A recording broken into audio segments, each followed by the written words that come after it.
I'm checking it twice. Gonna find out who's naughty and nice. Santa Claus is coming to town.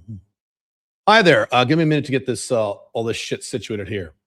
He's making a list, checking it twice. Gonna find out who's naughty and nice. There we go. Okay. Hi, I'm Caleb Jones. I'm here to deck your halls with your jingle balls. Why does that sound gay? Is that like a Nick Fuentes thing?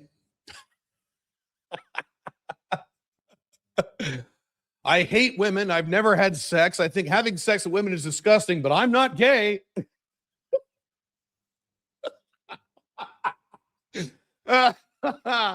Oh, Western Collapse is funny.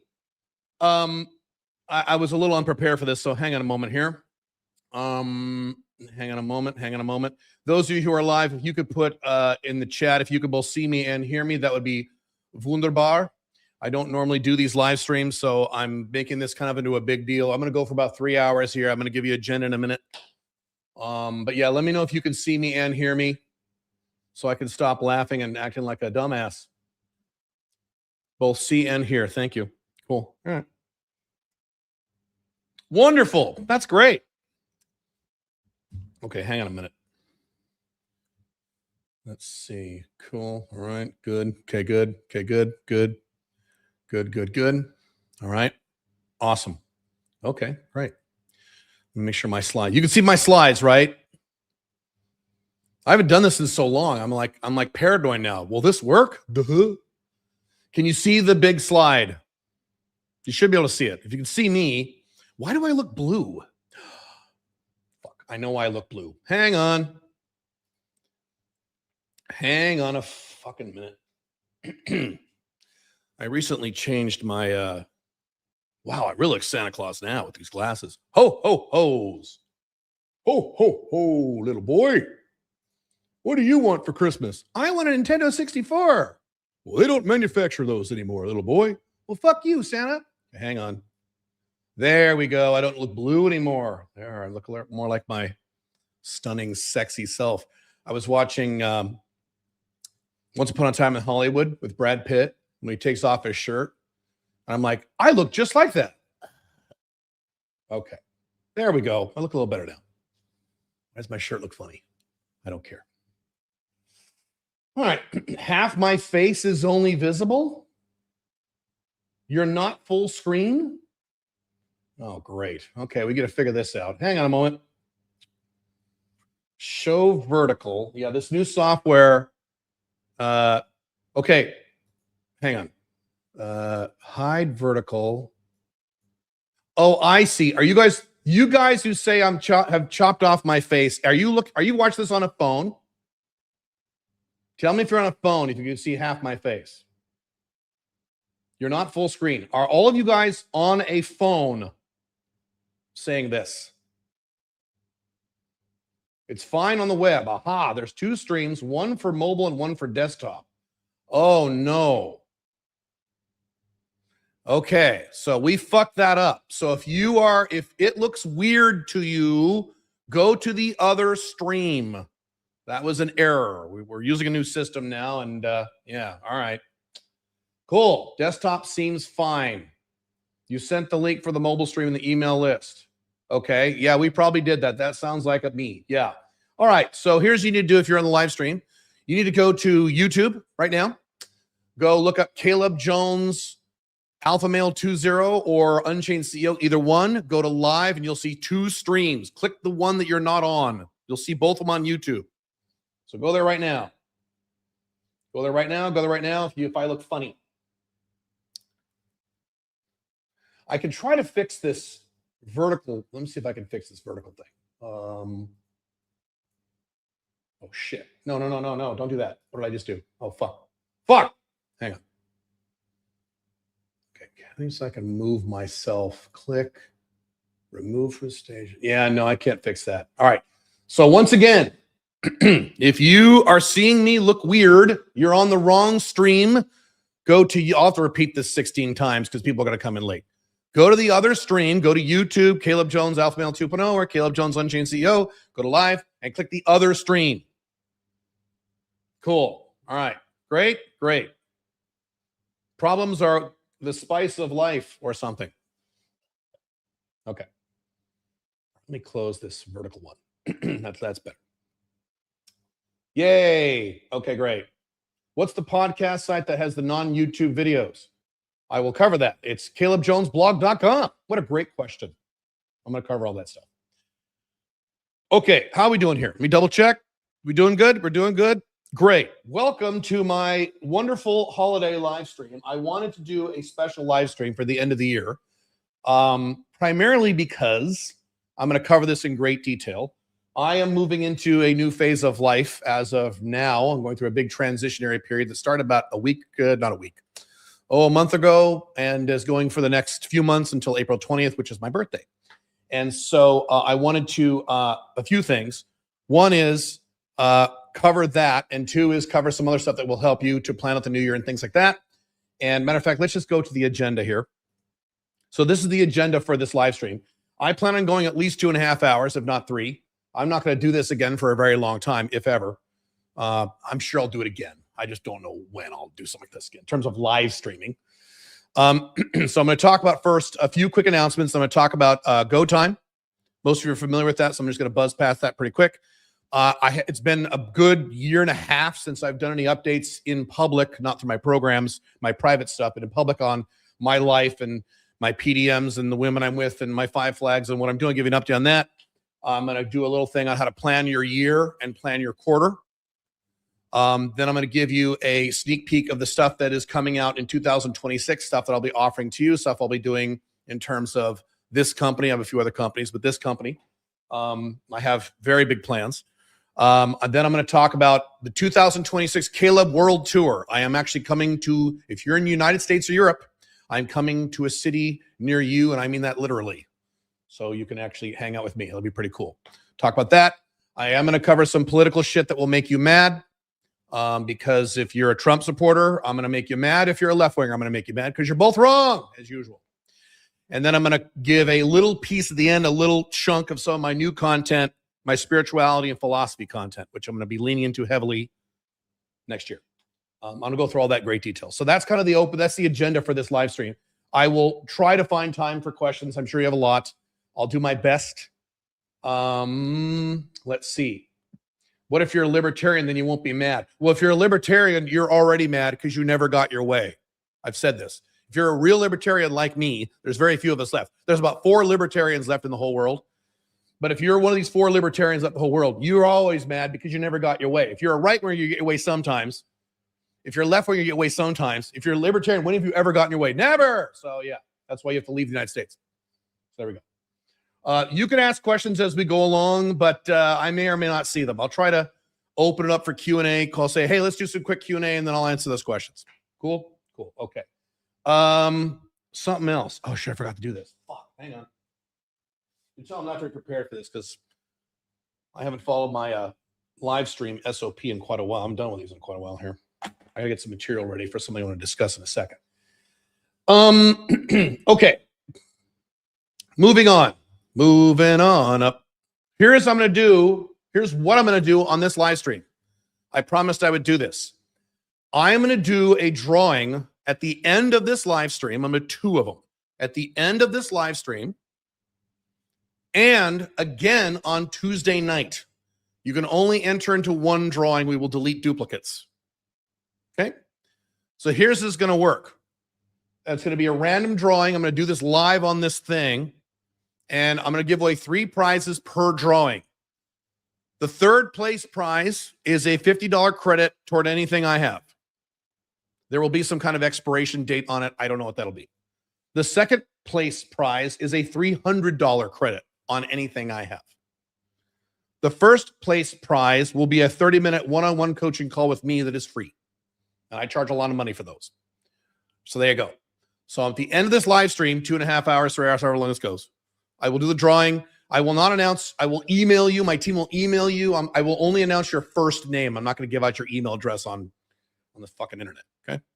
Here's how this is going to work. 2 of each prizes will be awarded. So right now in this live stream, I'll do this live for those of you live, and those of you watching the replay on YouTube, to give you guys an ample chance and give you 2 days to watch this replay. I'll give you 2 days. Should be plenty of time, especially this week. You have nothing to do. I'll do that again. So the way this is going to work is this. Throughout this live stream, I'm going to hold up a card with a word on it. I'm not going to verbally say the word because I don't want it in the chat. I don't want it in the transcript for people to cheat. So I'll have a one word on that card. You need to write down that word. I'm going to do this 3 times over the next 3 hours. And I might say, here it is, but I'm not going to say what the word is.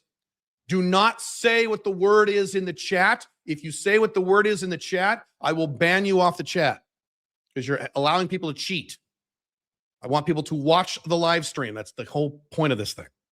Okay? See, again, none of my motives are ulterior. I'm telling you why I do everything. Okay? So then, when you have all 3 of these words, these codes, you need to go to tinyurl.com/Caleb contest. I will give that out again later in the live stream. And you plug in your name, your email, and the 3 words. And now you're entered into the contest, into the drawing. Cool? So if you're watching the replay of this, you need to do this before the end of the evening on December 30th. That is Tuesday, December 30th. Midnight PST. So 11:59 p.m. PST is when I do that second drawing. So you do that before then. Do it well before then. If you're on the live stream, you do it now on the live stream. I will give out that URL again. If I don't, then remind me in the chat. I'll probably forget. Like I said to my wife, I'll probably forget. You got to remind me because I don't remember details. Write that down now if you want. tinyurl.com/Caleb contest. It's just a Google form. Okay. Don't do it now because you don't know what the codes are yet. Cool. Cool. Okay. At the end of the stream, I'll do a drawing for all 3 prizes. Right. End of the stream, then I'll do it again Tuesday evening, those of you watching the replay on YouTube, because the vast majority of you are probably watching the replay, not the live stream, which is fine. All right. Okay, I already said that. Do not type in the codes during the live stream in the chat. I will instantly ban your ass if you do, and I will do it with a smile on my face. I love banning people. It's fun. I'm a big asshole. Okay, first thing. Second thing, I shouldn't number these things because we have a lot to cover on this live stream. I have like 8, 9, 10 topics. The slides for this took me like a fucking whole day to do. I'm exaggerating slightly. I've already gotten some questions about this in the chat. I know it's confusing. I'm going to make this as easy as possible. I've changed the way I've done my social media about 2-3 months ago. I'm actually putting a lot more content now. I'm going to put out a lot more next year as well because I'm leaning into my personal brand. And one of the few things that's going to protect me from the possible AI communist utopia is my personal brand. So I'm leaning more into content. That's also why I'm doing the live events next year, the live in-person events. Okay.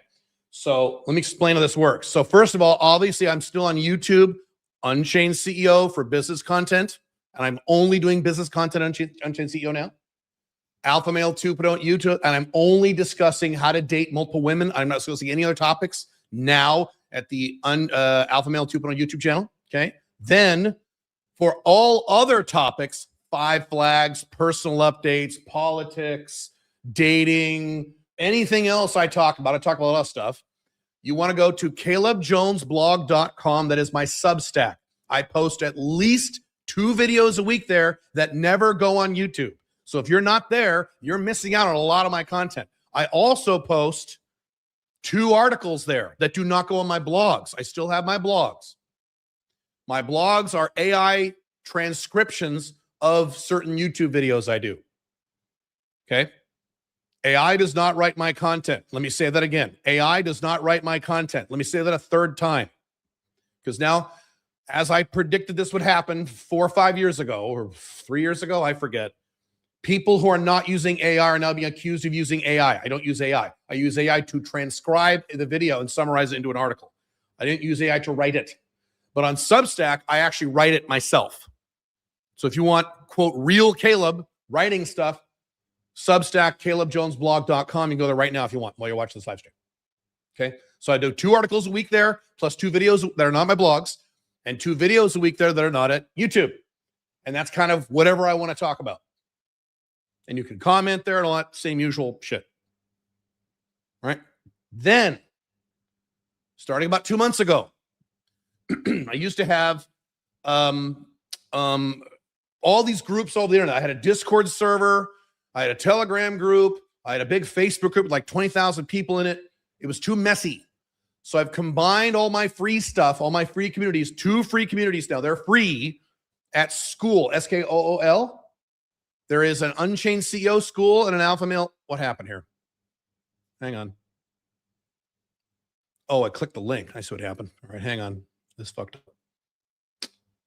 up. Hang on a second.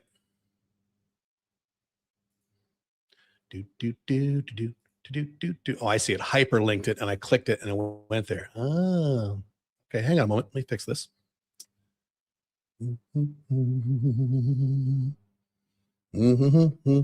I love that you spend all this money for the fastest laptop you can buy, and it's slow because everything's on the cloud. Back in the 80s and the 90s, if you bought a fast computer, it was fast. Today, you're fucked because everything's on the cloud. You're limited. And, well, Caleb, your internet connection. I have terabyte fiber here in Dubai. This is all in the fucking cloud. All right. There we go. Okay. So I've got 2 Skool communities that are free. I am personally involved in these communities several times a week. Me personally, I am there. I am not on any of my other free communities. So if you're on my Facebook group or whatever, I'm not there. I'm here at the Skool groups. So the link is for the Unchained CEO, which is the business one, Skool, skool.com/UCEO. And for the Alpha Male 2.0 community, there's several hundred people, both these communities. Skool.com/alpha-male-20-1957. We had to do that link. I know I don't like it, but that's the way it goes. You can go over there and sign up. It's all free. And if you have to sign up, and we let everyone in within like 4, you'll have to wait 24 hours for us to let you in, because we've had, robots and bots and things like that. Chicks go on there and look for dudes, webcam girls. It's been great. Okay. So I'm involved in those several times a week. I write little mini articles that go into my Skool community that I do not write at Substack and that I do not write at my blogs. So if you want the full Caleb Jones experience, YouTube, podcasts if you want, blogs if you want, Substack, CalebJonesBlog.com, and both Skool communities, or whichever ones apply to you. Cool? All right. Okay. I see a lot of questions coming in. I'll try to get to those later. All right. Topic number 1 of the day. I'm just going to buzz through this because most of you who are familiar with my content understand this. If you're new to my content, this is going to change your life. If you are old to my content, you're probably not doing this. Matter of fact, I know for a fact most of you are not doing this. You've got to do this. This will change your fucking life. It changed my life. And this is about to start this week is Go Time. Go Time is January 2nd to May 31st. That's what Go Time is. It's a 5-month period. It is the absolute 100% best segment of time every year, 5 months, to make progress in your business life and make more money, and in your woman life to get more girls. Both of these things. It's amazing. If you live in the Northern Hemisphere, I always get Australians. So what about us? If you're Australian, I'm sorry, not quite. Or you live in South America, not quite. But if you live in the Northern Hemisphere, this is it. Let me describe why this is the best time of the year to get things done. And this starts Friday. January 2nd is Friday. Okay. Here's why. Hang on. Daddy needs a drink. Hang on a minute.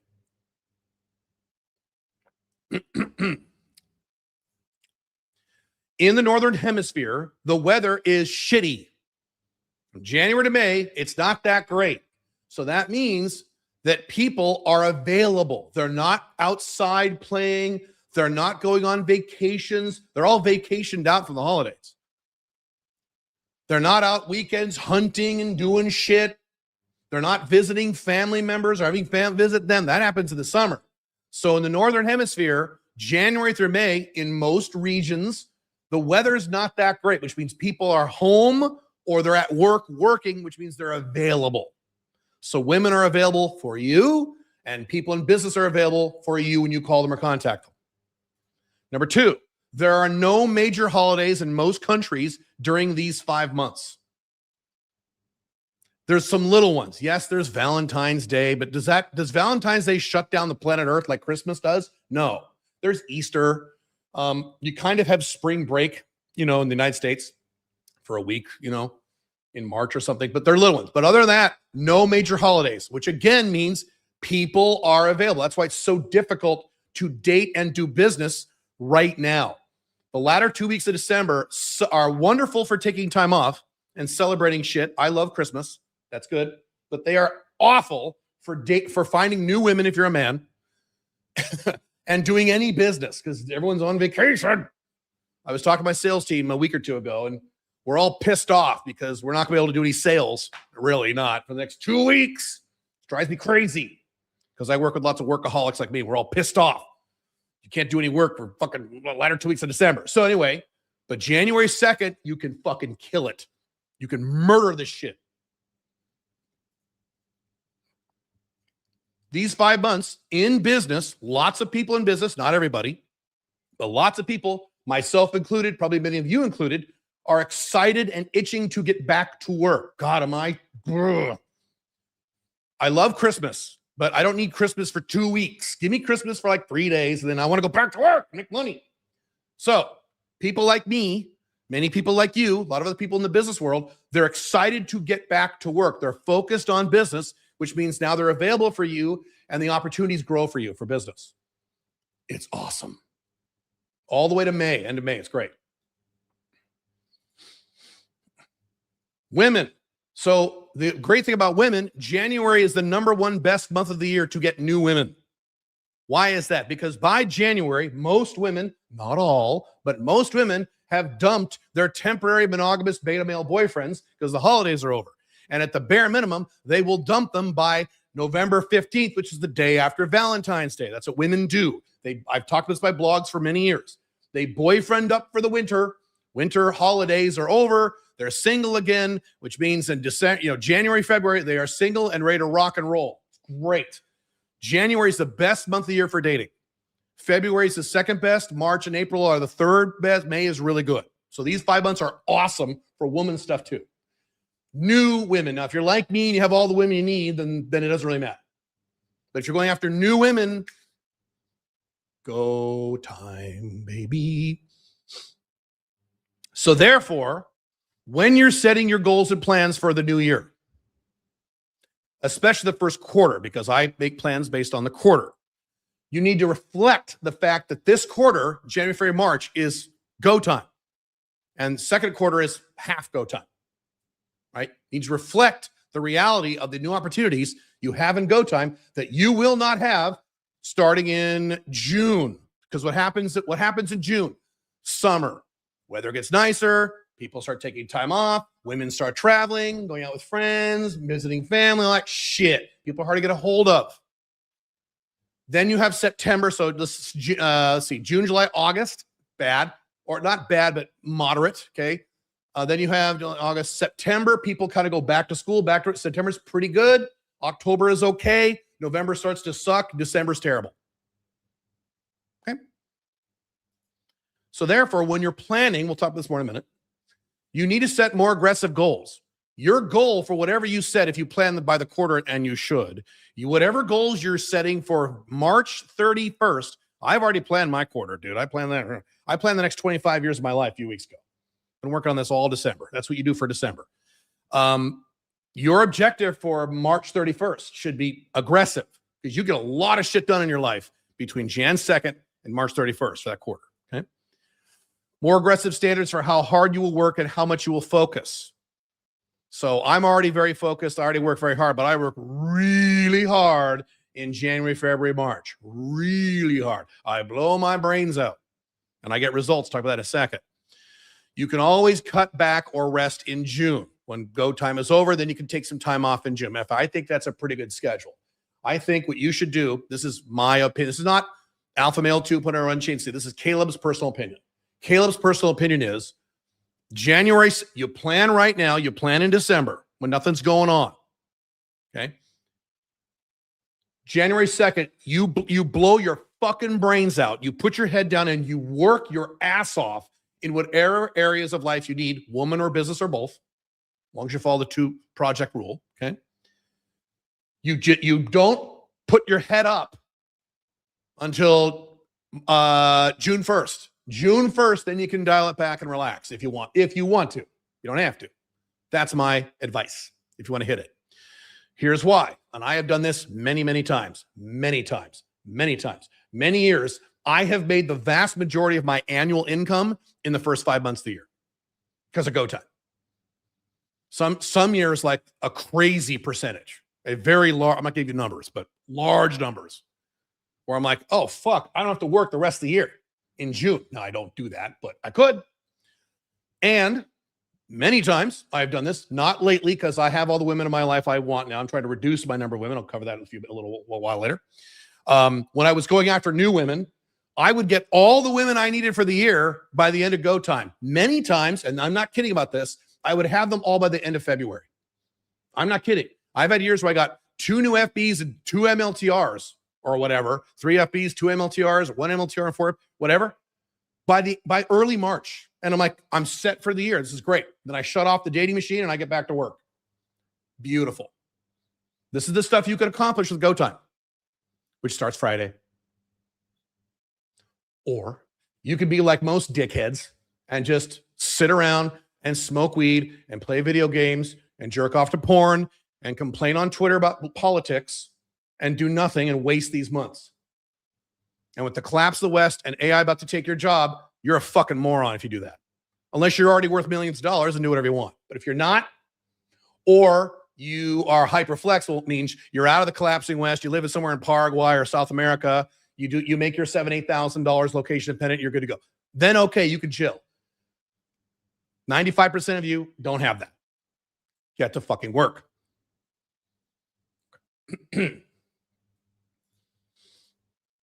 Okay. Before I pivot to myself, should I answer some questions really quick? I see a lot. Holy shit. Hang on. I'm just going to answer some random questions. Is joining the U.S. military or pursuing a location-independent business a good idea? No. Please do not do that. That's terrible. How can someone unlearn inner monologue, develop an academic environment that morally oppose monetization and idealize the free education of my bit? Read my book, The Unchained Man. There's entire chapters in there how to clean out false societal programming, including religious societal programming and societal programming you got from college. Read my book. What the fuck? I got exactly dumped on February 15th. Correct. That's how women work. Monogamy doesn't work. Monogamy doesn't work. Stop doing it. Women will dump your ass in January or February. That's what they do. And then they will fuck me. I'm just looking around here. Have passports in Paraguay become extremely difficult now to get in 2026? Passports? No. Residency? Harder, yes. Which laptop do you have? I have a ThinkPad X1. I am strongly considering going to a MacBook next year. Strongly considering it. I still am maintaining my Windows 10. I am not fucking moving to Windows 11. I am not doing it. I am not doing it. I am not doing it. And I get messages every day. You need to go to Windows 11, motherfucker. I'm like, fuck off, Bill Gates. So I am strongly considering next year making that move. Not sure, but we'll see. Why do you think February 15th is the dump date? Day after Valentine's Day. She got her attention from you from Valentine's Day. Now she's done with you. She's going to kick your ass to the curb and get a new guy. Women are serial monogamists. Serial. You are based. I know. All right.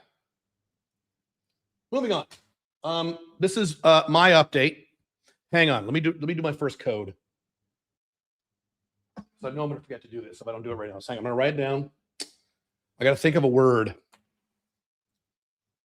I know a word.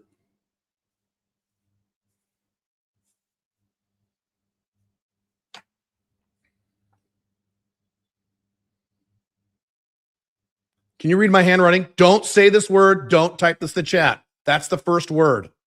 I know my handwriting sucks. It's the 21st century. I type everything.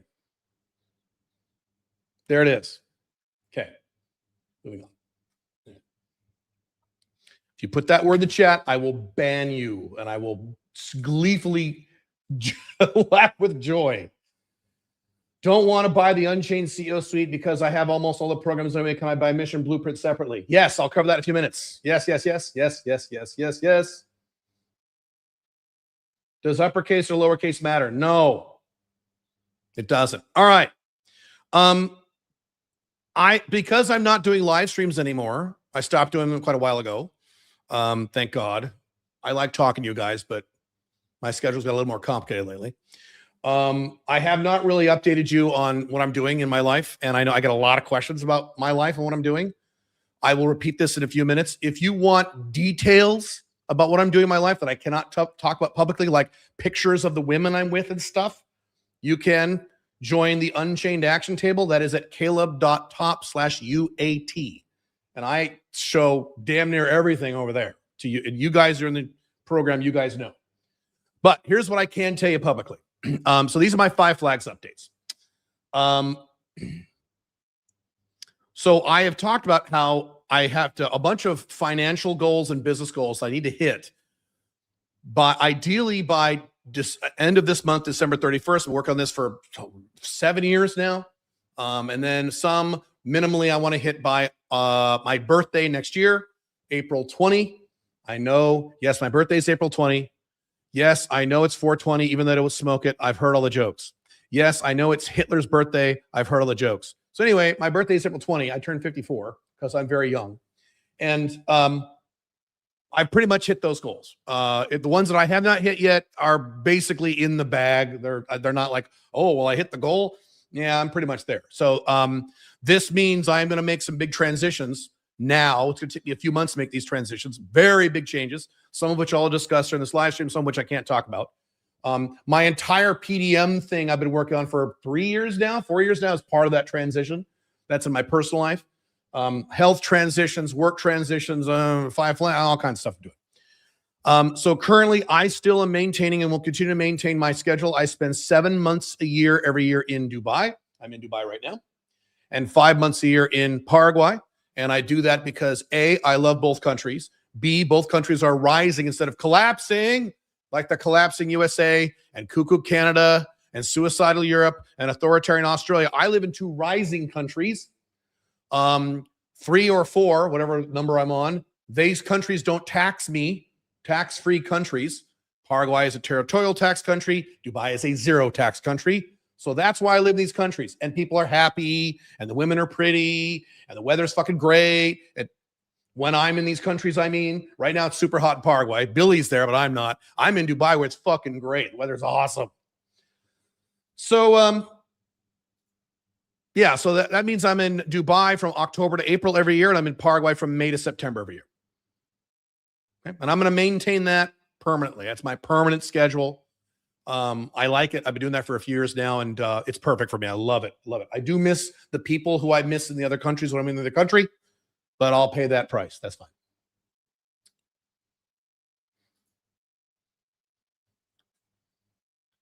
What I have done is I did this with my family. I did this with people in my business. I've done this with some various other people in personal life. I have mandated to everyone in my life that I will never visit the United States ever unless it's when I'm in Paraguay. By the way, that goes from Mexico as well, because that's another one of my flags. So I will never visit the United States or Mexico unless it is between the months of May and September when I'm already in Paraguay. Why? Jet lag and time zones and flights. It's a 15-hour flight from Dubai to the United States, and it's kind of rough. I'm used to doing it. I'm a tough guy. I have techniques for jet lag and stuff. I can handle it, but the older I get, the worse it is. It's not good. I'll do it twice a year when I make the transition, and that's it. I was in the United States for Thanksgiving, helping out Pink Firefly with some stuff. I'll talk about her in a second, and talk to my family. And I told my family, I am never doing this again. I'm not doing Thanksgiving. I will see you, but it's going to have to be in the summertime. Because when I'm in Paraguay, I just fly north, and there's no time zone change. It's an easy thing for me. And so my family has actually reoriented. A few other people in my family said something similar. So we're going to have our family reunions now in every July. Unfortunately, they're going to be in Portland, Oregon, so I'll have to hold my nose as I land in there and, puke at all the homeless people and stuff like that. But I've been puking in the United States for about 10 years now, so I'm used to this. So that's a big change. That's thank God. And I will not. Matter of fact, I'm hardcore about this. My brother texted me a few weeks ago and said, hey, I'm getting married again in October. Next year, I want you to come, Caleb. I'm like, no, I love you. You're my brother. I love you. No, I'm not. Well, I'm not coming. Change your wedding date. I didn't say that. I'll send you a gift. I'm not coming. I'm not doing this because that's when I'm in Dubai. No, no, no, no. This is about me now. I'm taking advantage of visa-free and passport-free travel provided by my residencies. So something I have not been paying attention to, this is a Five Flags benefit that I've always had, but I forgot that I had this. This hat is making me hot. Hang on. And not like, you know, the sexy kind of hot. It's getting hot in here, so take off all your clothes. When you have residency, not passports, we equate, and so do I make this mistake, we equate travel, international travel. Did I not button my shirt? I'm trying to do a striptease here on YouTube. Hang on. International travel, visa-free travel with passports. Okay? When you have residencies, you also get visa-free travel and sometimes passport-free travel. For example, if you have residency in Paraguay, and I do, you get a little card called a national ID card called a cedula. Those of you in Paraguay, you already have one. You already have yours. Good for you.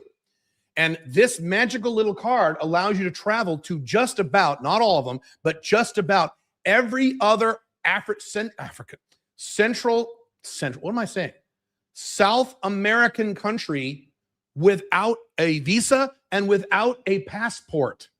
You don't need a passport. You can fly to Argentina or Brazil or wherever, just flash your cedula and they let you in. You don't need a passport. Holy fuck. Pretty cool, okay? You also get visa-free travel to several other countries, but you need your passport. If you are a resident of Dubai, you get a little card called your Emirates ID. I am a resident here. I live here, okay? And this card gives you not passport-free travel, but visa-free travel to about 18 countries that normally me as an American would have to apply for a visa for it. I have to go to the embassy or mail my passport and wait 6 weeks and hope they don't lose my passport and fart around and get approved. Like, I'm going to go to Uzbekistan. I keep trying to go to this company and I keep not having time. I really want to visit Uzbekistan and Kazakhstan for investment reasons.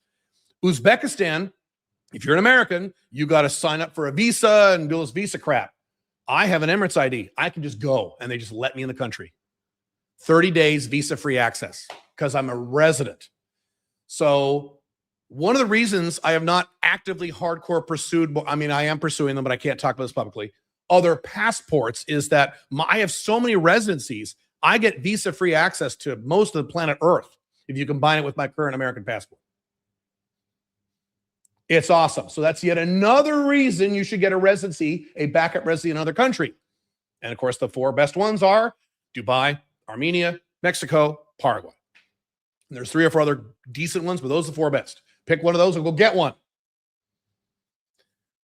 I'm not hardcore about pursuing any new Five Flags goals at the moment. Yes, that's correct.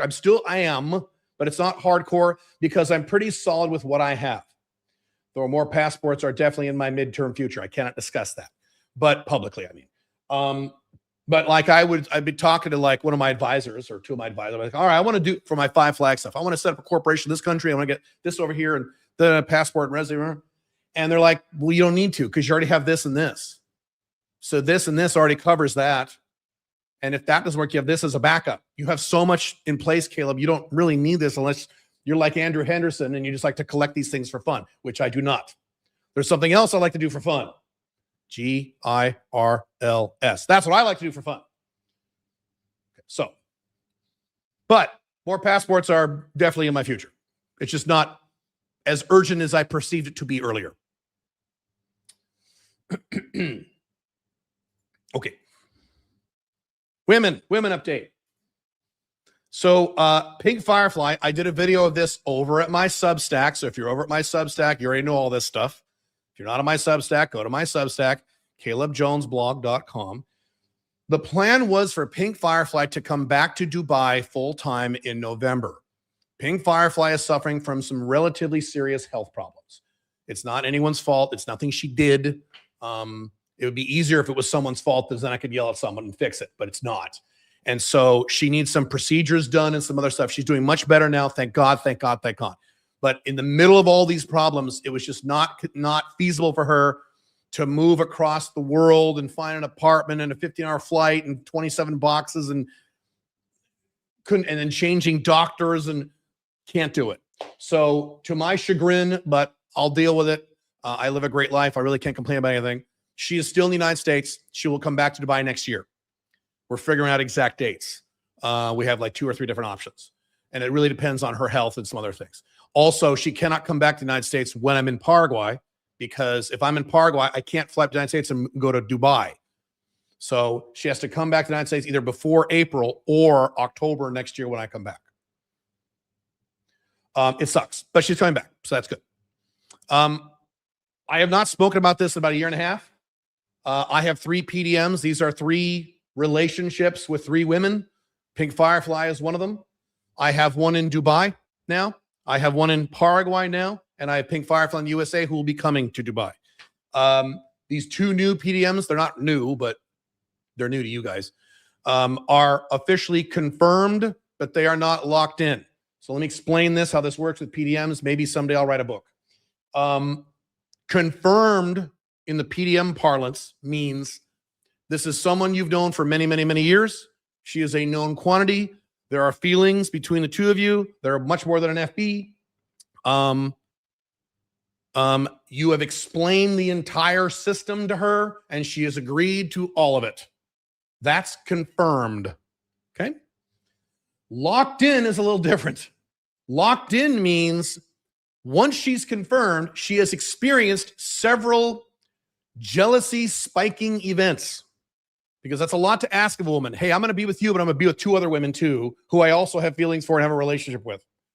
OLTR with FBs on the side, that's an easy sell. Almost all women will do that these days. Damn near all of them, all over the world. Easy sell. PDMs, much more difficult. I've been working this for several years for a reason.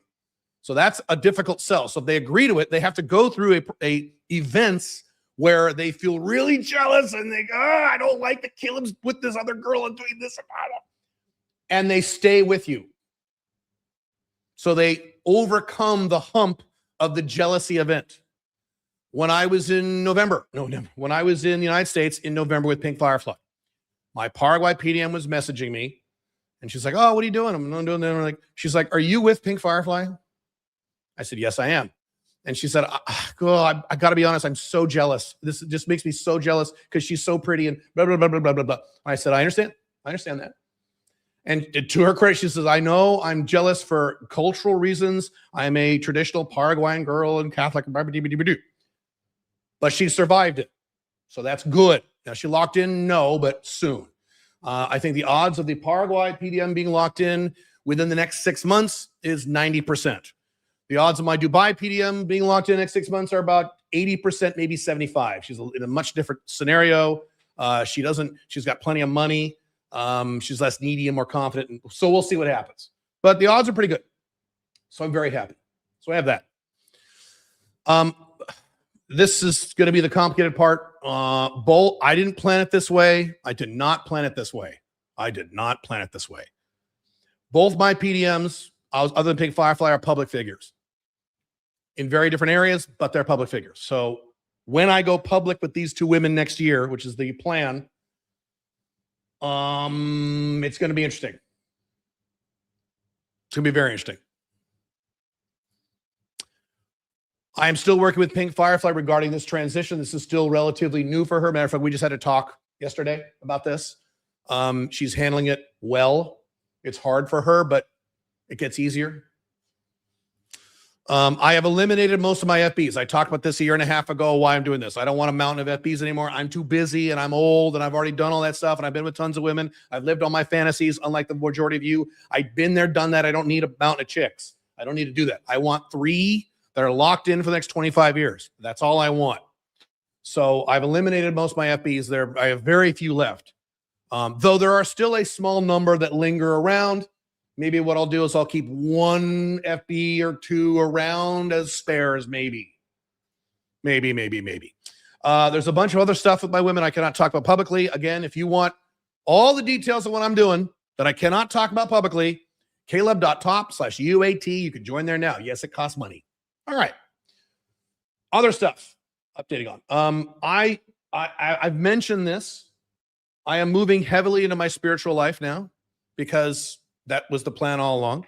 I have had a huge spiritual awakening, at least for me, in the last several months, getting ready for this transition. It makes me feel really good. I like it a lot. I am now completely mentally prepared for my new life starting in a few months. I'm not logistically prepared yet, but I will cover that in a few minutes. What I did 2 weeks ago, I talked this with you guys in the UAT program, is that I planned out the next 25 years of my life. What? Yeah. So that means I have planned out literally from 2026 to 2051 when I hit 79 years old, which is perfect symmetry because Alpha Male 2.0, I know for a fact, works to age 79. After 79, don't know because that's when your body starts shutting down. However, as I've talked about with AI and technological growth, things like this, by the time I'm 79 in 25 years, it will not be like 79-year-old men now. I might still look like this, kind of. Maybe not. Who knows? So what I'm doing is I'm duplicating a model, a Caleb-ized version of this model from one of my mentors, a man named Dan Sullivan.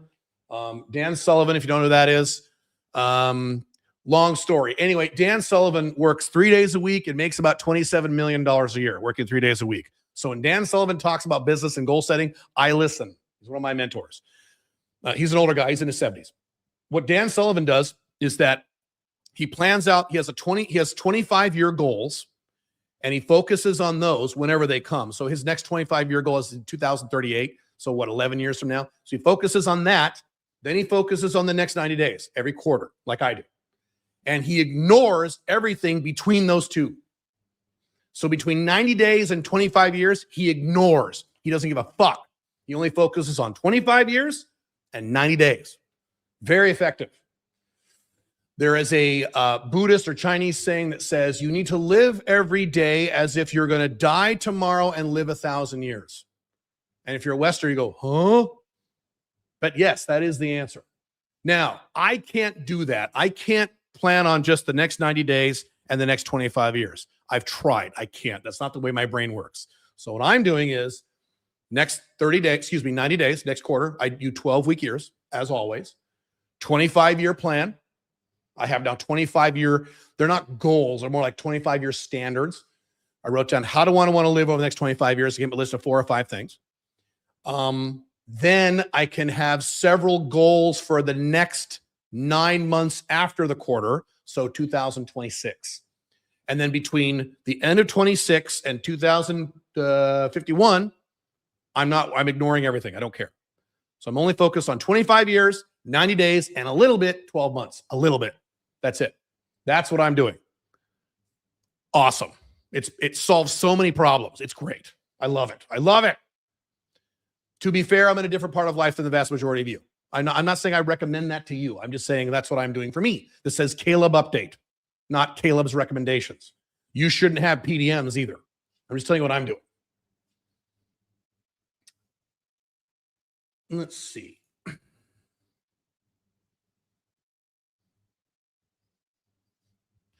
I'll answer a few questions in a second.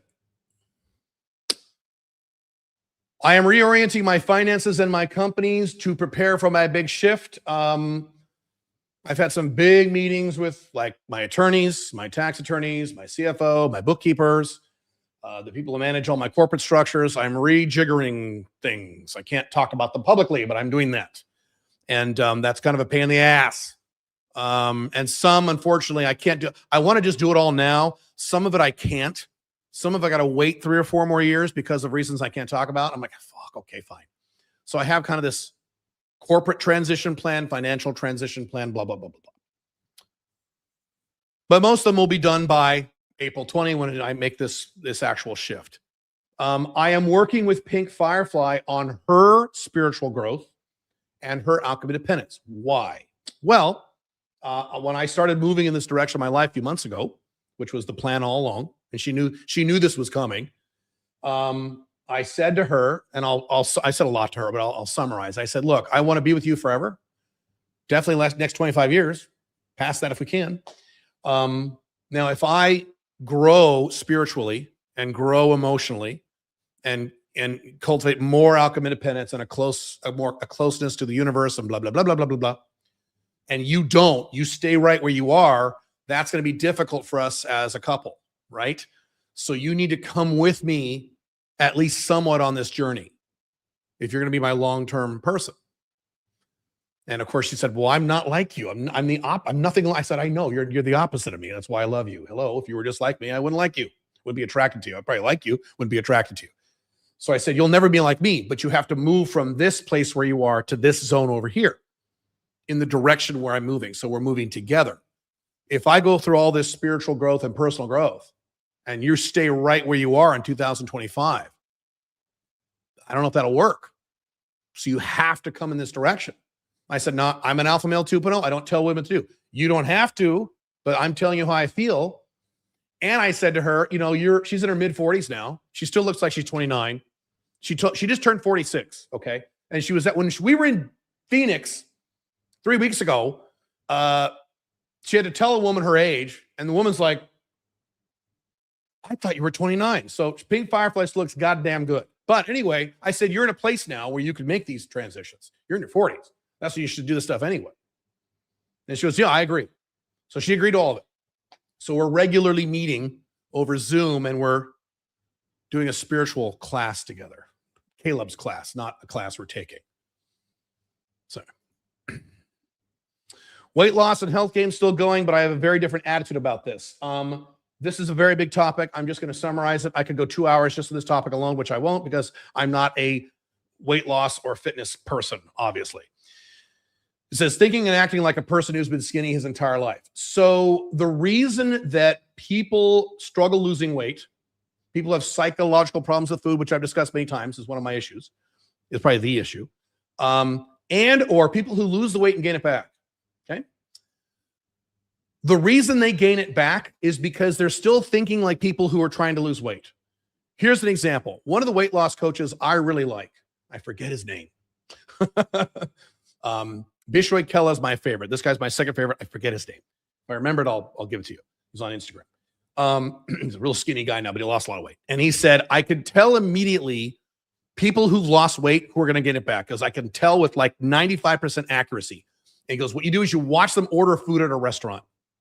So someone who is losing weight or someone who's lost a bunch of weight and they're trying to keep it off, when they order food, they'll say, okay, is that cooked in butter?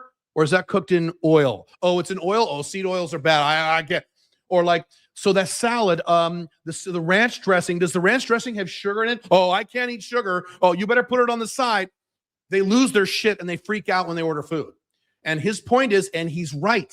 If you think about this, take a person who is skinny and has been skinny their entire lives. They've never had a problem with weight ever in their entire lives. How do they order food? They just order food. With rare exceptions, there's always exceptions to every rule. But the vast majority of these people, because I know a lot of these people, they just order a salad. They don't give a fuck. And if they get the salad and the salad dressing is mixed in with the salad, they go, oh no, they mixed the salad dressing. I got to take this back. Can you take this back and give it to me and put it on the side? They don't do that. They just go, okay. And they eat half the salad. And if they want dessert, they'll order a fucking piece of apple pie. And they'll eat. Now, maybe they'll eat half the piece of pie. They just eat. They don't worry about this stuff.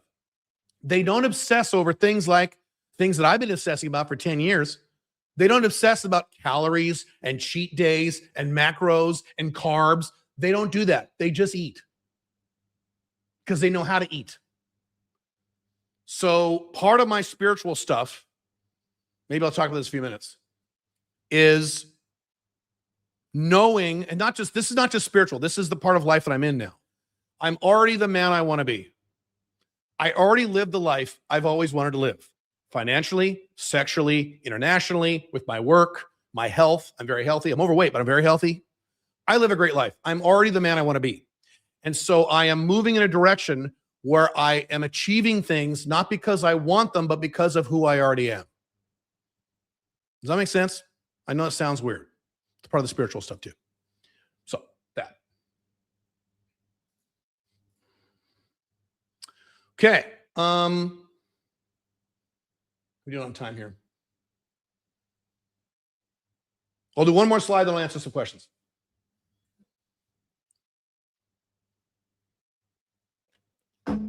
Caleb's big transition in April of 2026. What am I going to do?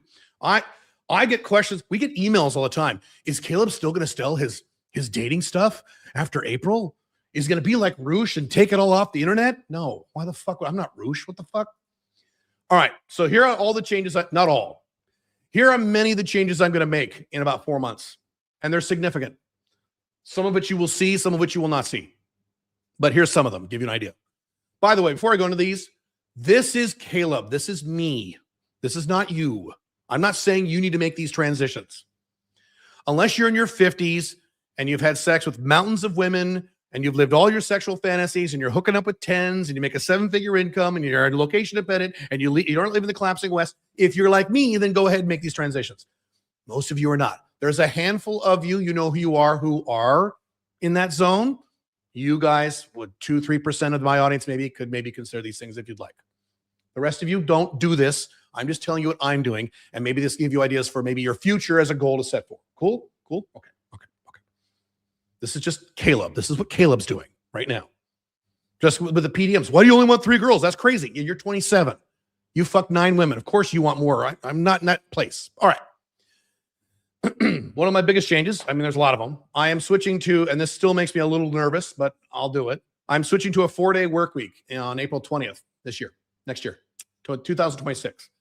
Right now I work a 7 to 6 or 7-day work week. I'm switching to a 4-day work week, and I'm going to stick with that the rest of my life. At some point, I'll probably knock it down to a 3-day work week. I will never retire. Retiring is stupid. I've talked about this many times. Don't fucking retiring is a concept for 9 to 5 employees who hate their jobs and don't have their own businesses. That's what retirement's for. It's not for people like me and you. Retirement's insanity. You'll get a heart attack and die. It's stupid.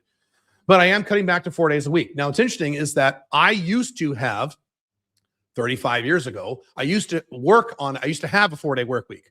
So in my first marriage, when my kids were little, I wrote about this in The Unchained Man. I had an office with 4 employees. I got rid of my employees, shut down the office. I worked out of my home. And I worked less hours and made more money. It was great. That's why when I learned, oh, wow, you don't need an office. This is great. This is way before COVID. This is like early 2000s. I made this transition 25 years ago. And what I did back then to be a dad, because my kids were little back then, I want to be present for my kids, is that I worked Monday to Thursday. I took Friday off, Saturday off, Sunday off. So I worked a 4-day week. Now, the problem is, didn't do that for very long because then I'm getting divorced and going through all those transitions. So in a way, I'm kind of going back to what I was doing 25 years ago. Although 25 years ago, I was making a lot less money. And I want to not only maintain my income, I want to keep increasing my income, which is going to happen. So that's one thing.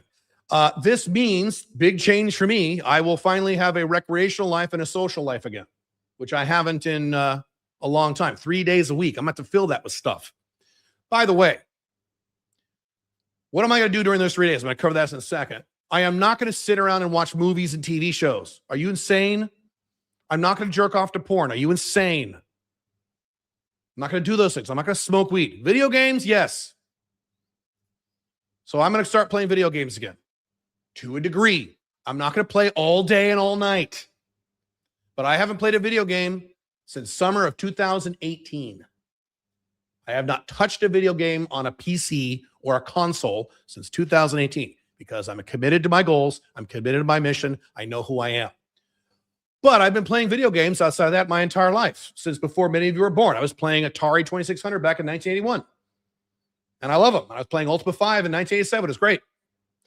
So what I'm going to do is start playing video games like I did before. I'll set a timer for an hour, hour and a half, play, and then do something else.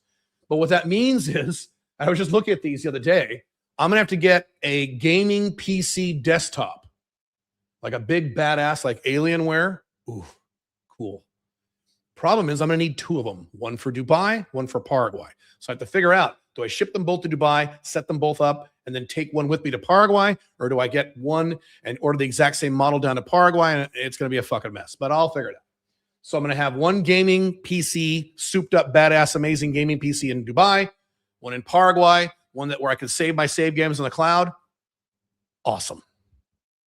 I'm going to play Civilization 5. That's one of my favorite games of all time.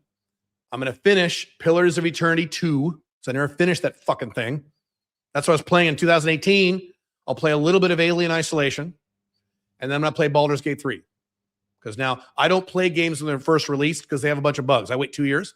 My daughter, who is also a nerd like me, she's like, when are you going to play Baldur's Gate 3, Dad? Oh, my God. Okay, I'll play it next year. So that'll be fun. But again, I'm not going to sit on my ass and play video games all day or all night. I have a life. I have a mission. I have goals. I'm a man. But I will play a little bit. I also will keep building my spiritual life, which is very important to me now and has been a wonderful experience for me. And I'm just getting started with this. I'm going to say it makes me happy, but I'm already really happy. So it makes me more happy. I don't know, a different kind of happy. I don't understand it, but it's good. It's nice. But one of the reasons I'm excited to share it with my wife and things like this. So it's great. I'm writing a book. Don't worry. I'll cover that in a sec. I haven't made the final decision on this, but the odds are good. I'm going to buy a house in Paraguay. You can buy a house in Paraguay for really cheap. You can have a house built, high tech, all modern shit. 2-bedroom house. That's all I need. 2-bedroom house, or maybe 3. No, I want 2.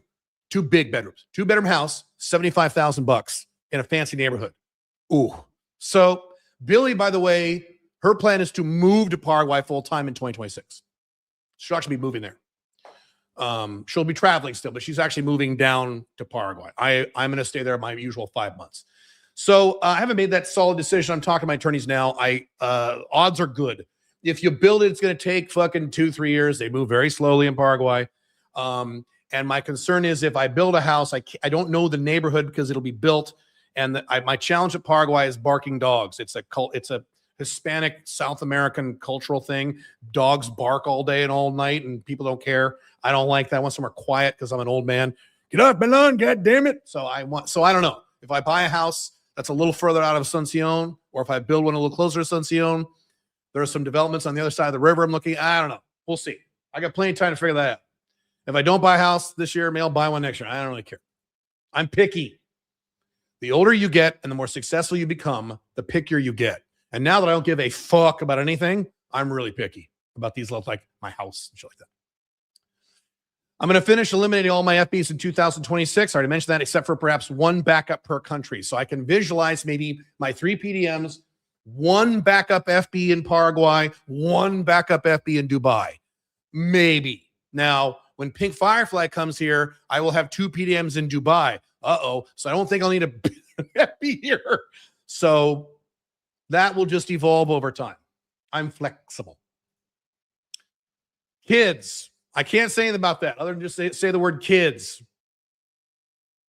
Can't say anything. I'm not saying I'm having kids. I'm not saying I'm fathering any kids. Maybe I could adopt kids. Maybe something else. Maybe something else. Maybe a combination. Can't talk about it publicly. But that. All right, let me answer some questions. You guys have a lot of questions. Hang on. Play Dark Souls. That's a good idea. Good idea. Let me scroll up here. I'm just randomly looking at some questions here. What do you think about emailing private practice veterinary clinics in the owner's decision maker's name, subject versus cold calling, since cold calling just led to practice managers? I think that's fine. How often do you recommend deleting and recreating your online dating accounts? Once every 6 months. Instead, just take a break from the account and don't access the account for several weeks. It resets the algorithm. Why Dubai? No weed. I don't smoke weed. No alcohol. Incorrect. Everybody here gets drunk every night. You are wrong. Come to Dubai. It's like Miami. Sounds lame. It's better than Miami. It's the best place on earth. Come spend a few days here before you call it lame. Dubai is amazing. It is a party city. You're insane. You don't know what you're talking about. Would be fun if you did a live streaming of the video games. That would not make me any money and would not further my brand. But yeah, it'd be fun.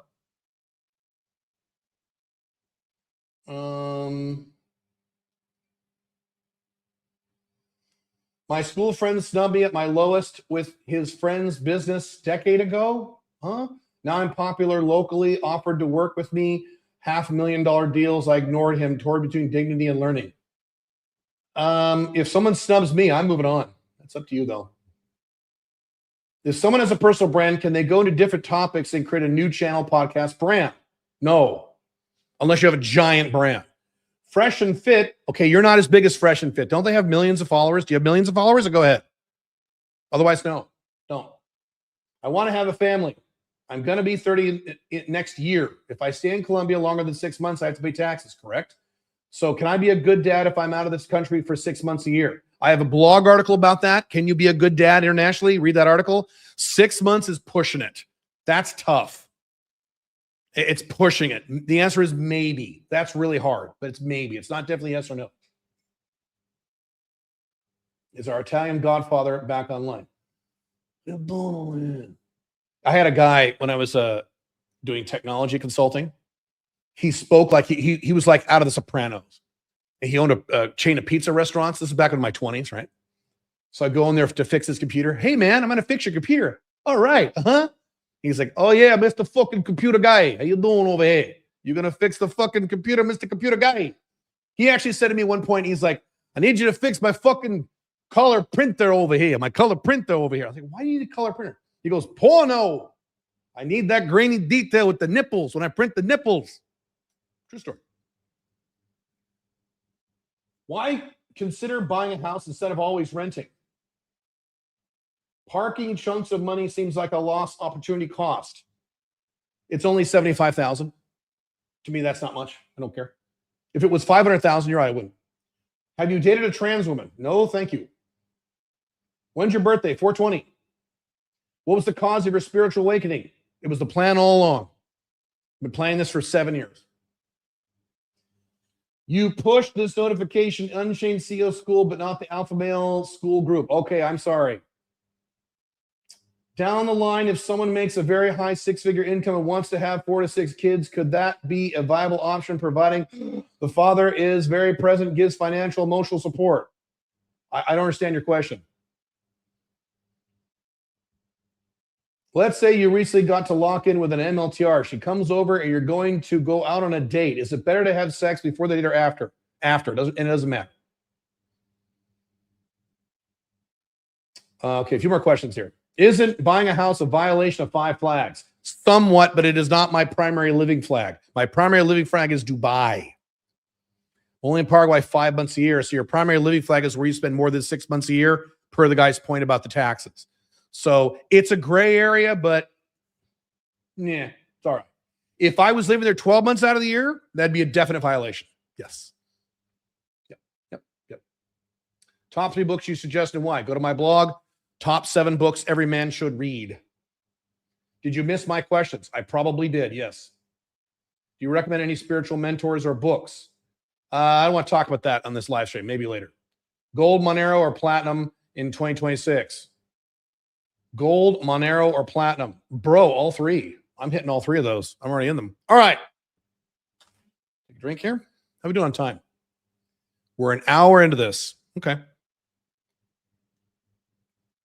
If I missed your questions, I'll try to circle back later. We'll be on here for a while. Didn't you want to have a 3rd location in Asia, or am I mistaken? Yes, that was the original plan several years ago.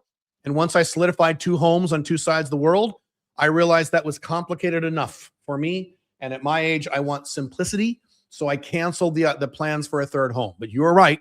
Originally, my plan was to have home base in Dubai, 1 home in South America, 1 home in Southeast Asia or Hong Kong or somewhere in that region in Asia. Yes.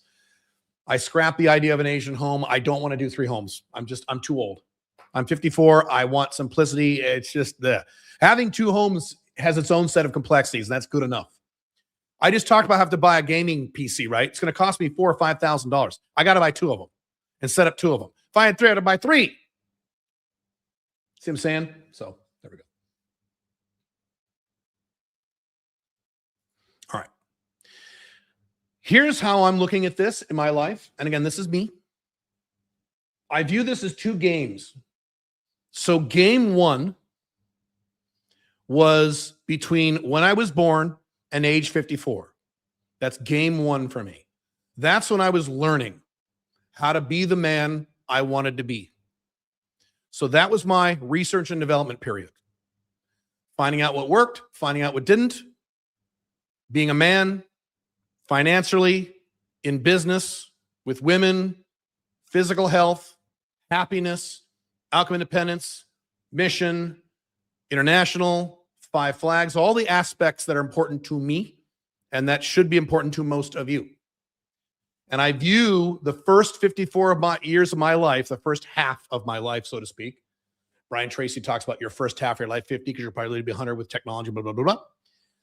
This is the part of my life where I learned how to be self-actualized Caleb. It took me 54 years when I turned 54 in April. Okay. So that first half, game 1, is where I built scaffolding to prepare. That's how I view this. Did I accomplish a lot of things in my first 54 years of life? Yes, I did. But was I the exact man I wanted to be? No. Close. Damn close. Now I'm kind of there. And again, this was the plan all along. I've been planning this for many years, this 2026 transition. You guys who've been knowing a long time, I've been talking about this for years, haven't I? Where I'm going to change everything in 2026. Okay. So now, this is how I view it. I'm entering game 2. Whole different game. Whole different set of rules. Whole different set of goals. Whole different set of standards. And this is where I gain the rewards and the experiences of the man I always wanted to be. And then I experience exponential growth, which was not possible during game 1. What was possible during game 1 was linear growth in these areas. And I had consistent linear growth. So I've had consistent linear growth in my woman life since 2007. And I've accomplished things that I didn't think I'd be able to accomplish. Most men establish a linear growth in their woman life for about 3, 4, 5 years, and then they get married. So they only have woman growth 3, 4, 5 years, maybe 7, 8, 9, 10 years, and they get married or monogamous, so they settle down monogamously. I didn't do that because that's insane. I kept going for almost 20 years, and I'm still going. Okay. I've experienced linear growth in my income. Starting when I was 18 years old, I did not go to college because I wasn't stupid. I went right in the work world. And I was making 6-figure income in the 90s, which was a lot of money back then. Then 6 figures, then higher 6 figures, and 7 figures, and blah, blah, blah, blah. Okay. Ups and downs with my net worth because I did get divorced and things like that. So I'm not saying I accomplished nothing during game 1. I did. But game 1 was R&D and preparation. Game 2, starting now, really in the next few months, definitely April 20th, my real life begins, if that makes sense. Caleb, that's crazy. You're 54-year-old. Yeah, I know it sounds crazy. That's how I'm looking at this. I'm very happy about this. I'm not sad about this. This is awesome. This is awesome. You have no idea how excited I am about this shit. You have no idea how, especially the last few weeks, I've been getting ready for this stuff. Woo! And I already live a good life. So. This is what I mentioned earlier. I am now acting not because I want something, but because I am something. So I am working in my businesses, not because I want to make a lot of money. I'm working in my businesses because I'm a businessman. And that's what I love, and that's what I'm good at. And that's how I help the world, and that's how I have the universe flow through me. I'm not engaged in my woman life because I want to get laid. I get laid all the time. Solved that problem a long time ago. I'm in my woman life because of who I am as a mature alpha male 2.0 who's lived all these experiences and wants to experience something long-term for the next 25 years with a few special people. Because of who I am, not because of what I want. I have everything I want. Do I have literally everything I want? No, but on the macro, I have everything I want, and I've had everything I want for quite a while. So it's not about trying to want something. It's about who I am. I talked about this earlier. Instead of retiring, instead of working for money, I'm going to cover that in a few minutes. I am expressing who I am in the marketplace, and spiritually through I am as a component of this universe, of this construct we find ourselves in. If this makes no sense, don't worry. It doesn't need to make sense. You're probably not 54. It's all right. And I don't mean to demean you when I say that. Okay. If you're 27, you don't need to be worried about the universe. my businesses will become, by April 20, an engine for freedom, for my freedom, not work, freedom, not Caleb's work, Caleb's freedom. I'll be more specific in a minute. And the freedom for others to help you guys become more free. Now, they already were, but they were primarily an engine for making money. Instead of making money, the engine now is creating more freedom for Caleb and the people who are part of Caleb's orbit, Caleb's world. My audience, my customers, my clients. Okay? Rather than a means to create income. Will my businesses continue to create income? They will make more money. How do I know this? I have talked to multiple people who are financially successful, and they've all told me, people who are financially successful now, they said, once I stopped trying to make money and just did whatever the hell I wanted, because that's what I want to do in my business, in terms of business, I made way more money. My income just shot up like a fucking cannon. That's how this works. Now, if you have no money, that doesn't work. You need money. But once you have a certain level of money and you say, I'm not going to do this anymore, there are several of you in my audience, more than several, you guys know you are, you're at that point. You've made your money. You've made plenty of money, or maybe you're about to have an exit. There's about, God, I'm talking like 6, 7 different guys who are about to have exits. You're about to do an exit, get a mountain of money. Guess what? Now it's time for you to build a business that you want and not worry about money. And guess what? You'll make more money in the second business than the first business. I've seen it over and over and over again. So I am going to make more money. It's guaranteed. But that's not the objective of what I'm doing. I'm doing it because of who I am, not because of what I want. So the way I'm structuring this for myself is starting April 20th, when I go to this 4-day work week. I might do the 4-day work week sooner than that. If I'm feeling good about where things are in terms of my delegation and my operations and things like that, I might go to my 4-day work week in fucking, March, February. Don't know. But the deadline, what's going to happen about a what? And I've told everybody this. I'm going to a 4-day, not 4 hour. It's Jim Ferriss. 4-day work week, April 20th, no matter what else happens. I don't care what's going on. It's going to happen, period. So what I'm going to do is, this is how I've structured this. I have a passion engine and a cash engine. So the passion, do I have it on here? Yeah, so the passion engine are things I'm doing in my business, projects that I'm working on, things that I'm designing, things that I'm selling, things that I'm marketing, that I want, that I like. And I don't care how much money they make. I don't give a fuck. One of the things is a comic book. Do I expect to make a lot of money in a comic book? No. But it is going to be a funnel, so actually will make money on the back end. Anyway, it's because I want to work on it. Not because I think it'll make any money. I don't care how much it makes money. The passion engine, okay? But then I have a cash engine. So the cash engine is stuff I do for the money. Make sense? So I'm going to spend time in the passion engine doing the passion projects.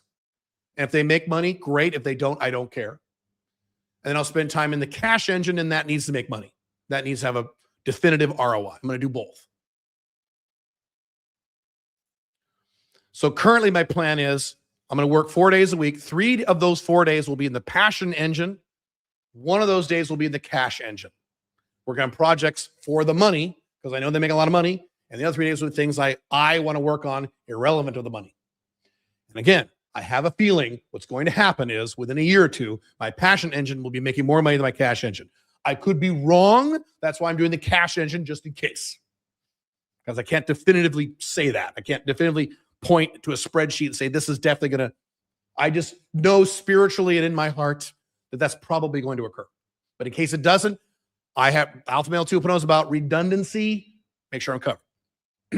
So that means if you think this through, I'm going to have 3 days off of recreation, real recreation, not jerking off to porn, not playing video games all day, not watching TV, not watching movies. That's not recreation. That's bullshit. Recreation, recreation. That's where the word comes from. Hiking, going outside, spending time with my PDM, spending time with friends. I have friends now. Amazingly, I have fucking friends now. Playing games like chess, meditating, swimming, shit like that. Spending time with animals. Real shit. So 3 days a week 3 days a week in passion, and then 1 day a week in cash. Perfect. I still have financial goals, but they are part of my 25-year plan and thus less urgent. So I have financial standards for my 25-year plan. I don't have goals. It says goals. You can't set goals for 25 years. You can't set a financial goal for 25 years from now. We may not have money in 25 years. Are you kidding? With AI? Okay. But I can have standards. Here's how I choose to live. Here are my minimal standards for these things in my life over the next 25 years. So I have standards. So I have financial standards. Instead of, I will make X in 2051. You can't do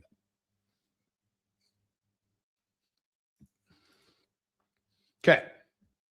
New content for 2026.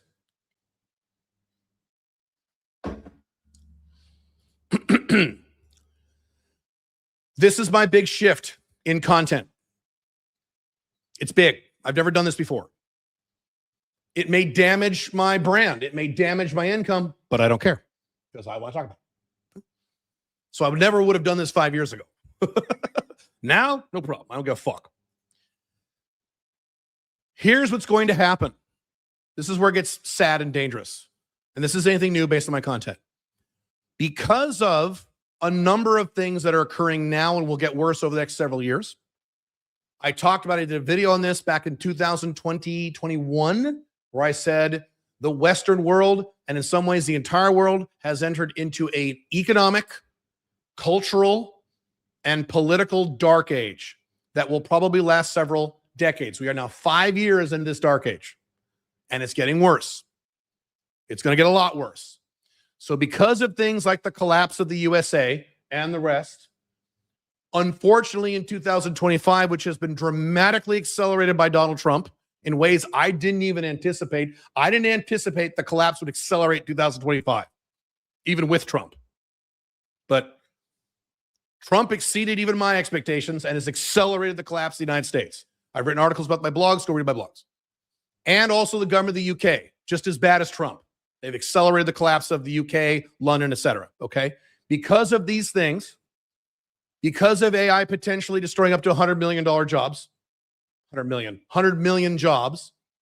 We don't know the exact number, but it's already happening now. It's already happening now, just like I said it would happen 3 years ago. And people said, no, it's not, Caleb. Okay. Because of what may happen, this is a maybe, where we converting to a cashless, moneyless society where AI takes over the economy of the first world countries, and we have a UBI, universal basic income, or an AI communist utopia, which will be disgusting for people like me, but great for losers. That, then with AI, and this is happening now, where you have AI versions of games. You think gaming is addictive now? Wait till you have AI games. Oh my God. Porn, drugs, porn. Ugh. You think men are addicted to porn now? I've already seen. Some of you sent me little things of AI porn, and I've talked about porn. I don't like porn. I think Pornhub is disgusting.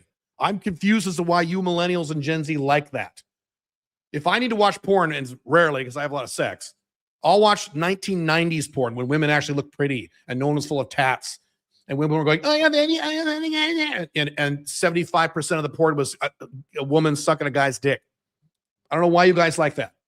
So I don't like porn. But this AI porn, what little I saw, I don't like porn, and even I liked it. I'm like, this looks goddamn good. So if I hate porn and I think it looks good, what's going to happen to the millions and millions and millions and millions and millions and millions of men all over the world, including Asia, by the way? This has infected China, Japan, Korea, United States, Canada. This is all over the world. This is all over the planet. Women are complaining about this. AI porn is going to enslave, and I mean that word literally, enslave an entire generation of men. You think it's bad now? Wait, watch, just watch. Okay, that, and then perhaps drugs. When you have AI created drugs, you may have things like heroin, you know, all kinds of stuff that doesn't have side effects. Okay, that's coming. Some of it's already here. With all of this shit that's happening now and going to get worse over the next several years, the biggest problem people are going to have is meaning. It won't be getting laid. It won't be eggs cost too much money. You'll have those problems also because of people like Trump. Yes, you'll have those problems as well. But the biggest problem will be if you don't know who you are and why you're here, you will be sucked in by all this shit.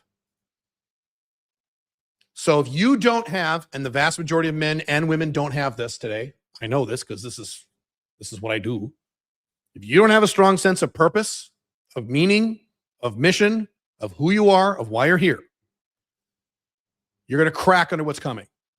And I hate to say this, that's the majority of you listening to the sound of my voice.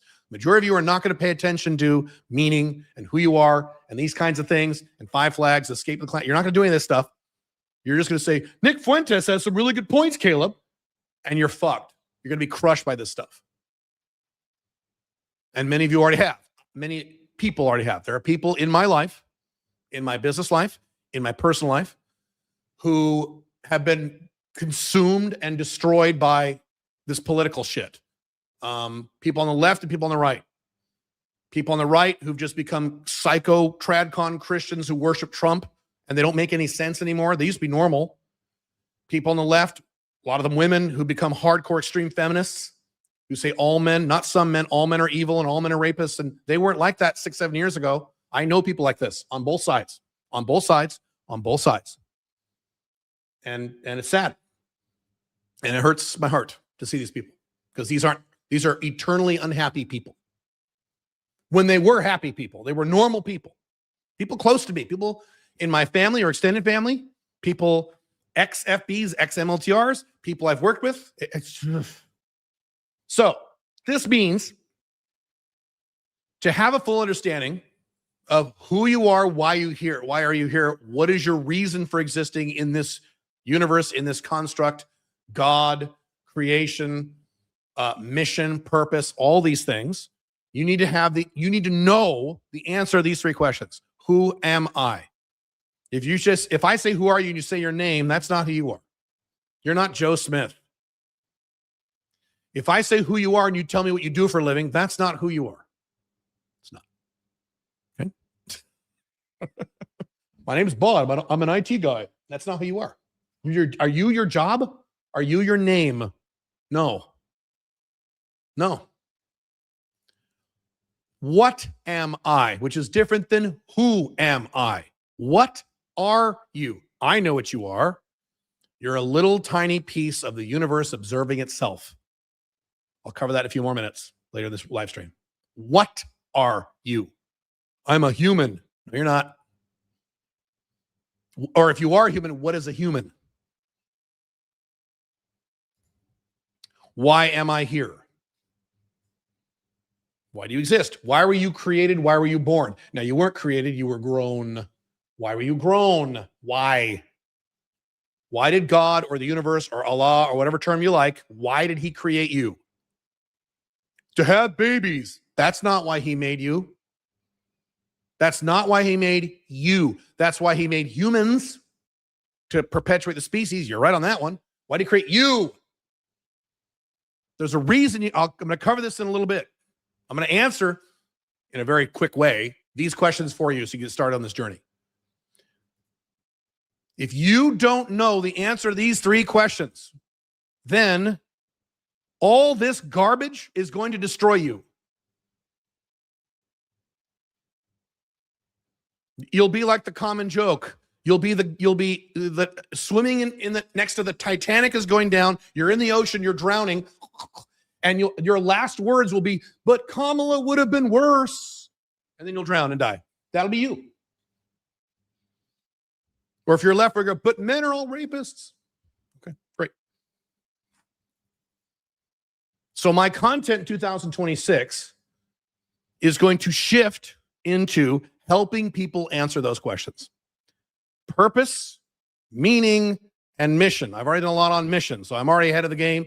And if you're in my audience, if you've been reading my books and stuff, doing my courses, whatever, you're already way ahead of the game, which is great. We had a really good mission workshop a few weeks ago, didn't we? It was really good. You guys really liked it. I was shocked. Great. So you're ahead of the game on that. Not enough. Is mission why you're here? Sort of. You also have purpose, meaning, the meaning behind your mission. This gets really deep. So that's why I'm here. Part of my mission and my purpose is to protect you from all that garbage. Protect those of you who are willing to do the work to protect yourselves, which is only 10% of men. As I've been saying for 20 years, I'm not here to save men. I'm here to save 10%. 90% of men are going to say, let your women fuck other guys. I would never, Andrew Tate said, and then they're going to be angry the rest of their lives. So, yes, I will still talk about dating and business to a degree. I'm not going to let those topics float away. Those are critical too. You need to be having sex if you're a man, period. You need to be making location-dependent income from your own business that you own and control, period. These are non-negotiables. So yes, I will still be discussing those topics. Yes, yes. A lot of you are terrified I'm going to stop talking about these things. I'm not. What do I say in The Unchained Man? Those who read that book, my primary book, The Unchained Man, alphamalebook.com. What do I say? The primary foundation of your long-term happiness as a man are two things: sex and money. You need these things. You don't need $1 billion. You don't need to hook up with 100 girls. That's not what I said.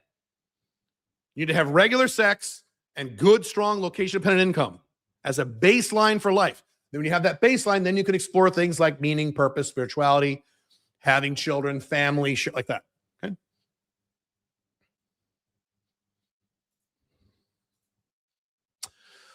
How to plan your year and quarter. Let's answer a few more questions. Every time I do a topic shift, I'll answer a few questions.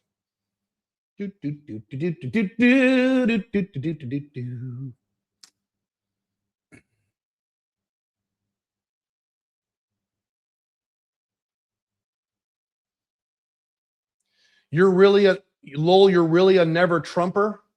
No, a never Trumper is a Republican. I'm not a Republican. I'm a libertarian. Therefore, I hate Donald Trump. With one bill, he increased federal spending by $4 trillion, which is more than Joe Biden. So yeah, I don't like Trump. If you like Trump, then you must like authoritarianism and big government, because I don't. Let's see here. Do you see opportunity within that for the guys who don't fall into those trends? AI porn. Opportunity for what? If you won't fall into the porn, you're going to fall into something else. What happens if you get fired? AI takes over your job, and then you get UBI. The government's going to pay you $500 a month to live in a little tiny studio apartment. What's the meaning of your life at that point? That, for example, not just AI porn. I listed 7 or 8 things. Have you also noticed the West people's attention span is getting worse? Yeah, I did an entire live stream a few weeks ago.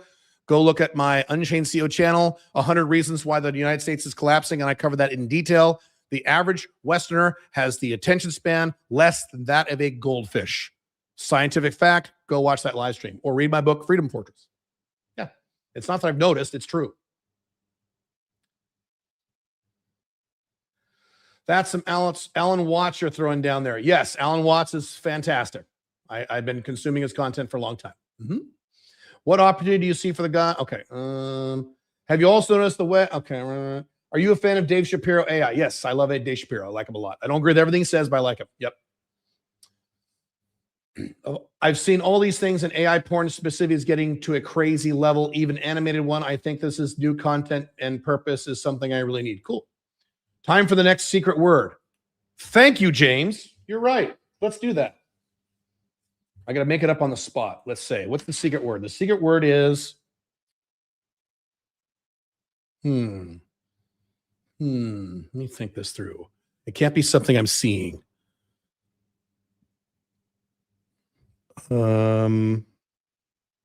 Okay.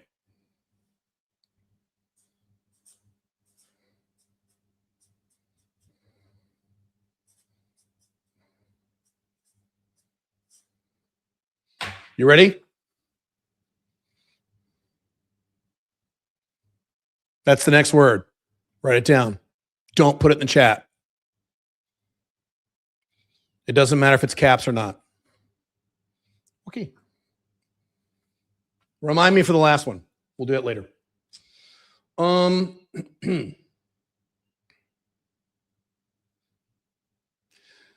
Do you think World War III is possible? Everything is possible. Is World War III likely? I've been saying this for many years. I wrote an entire article about it.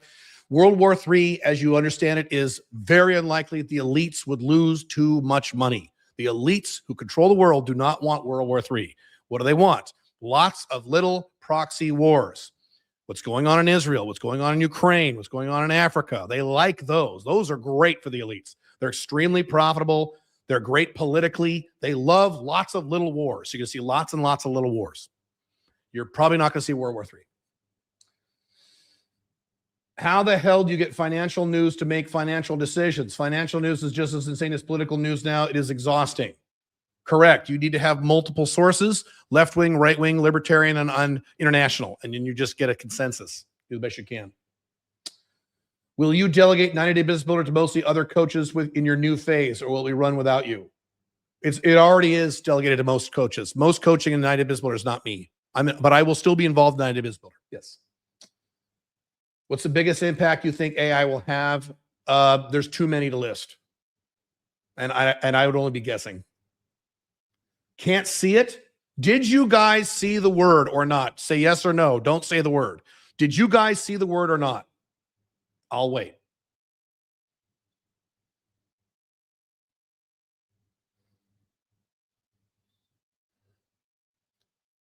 Okay.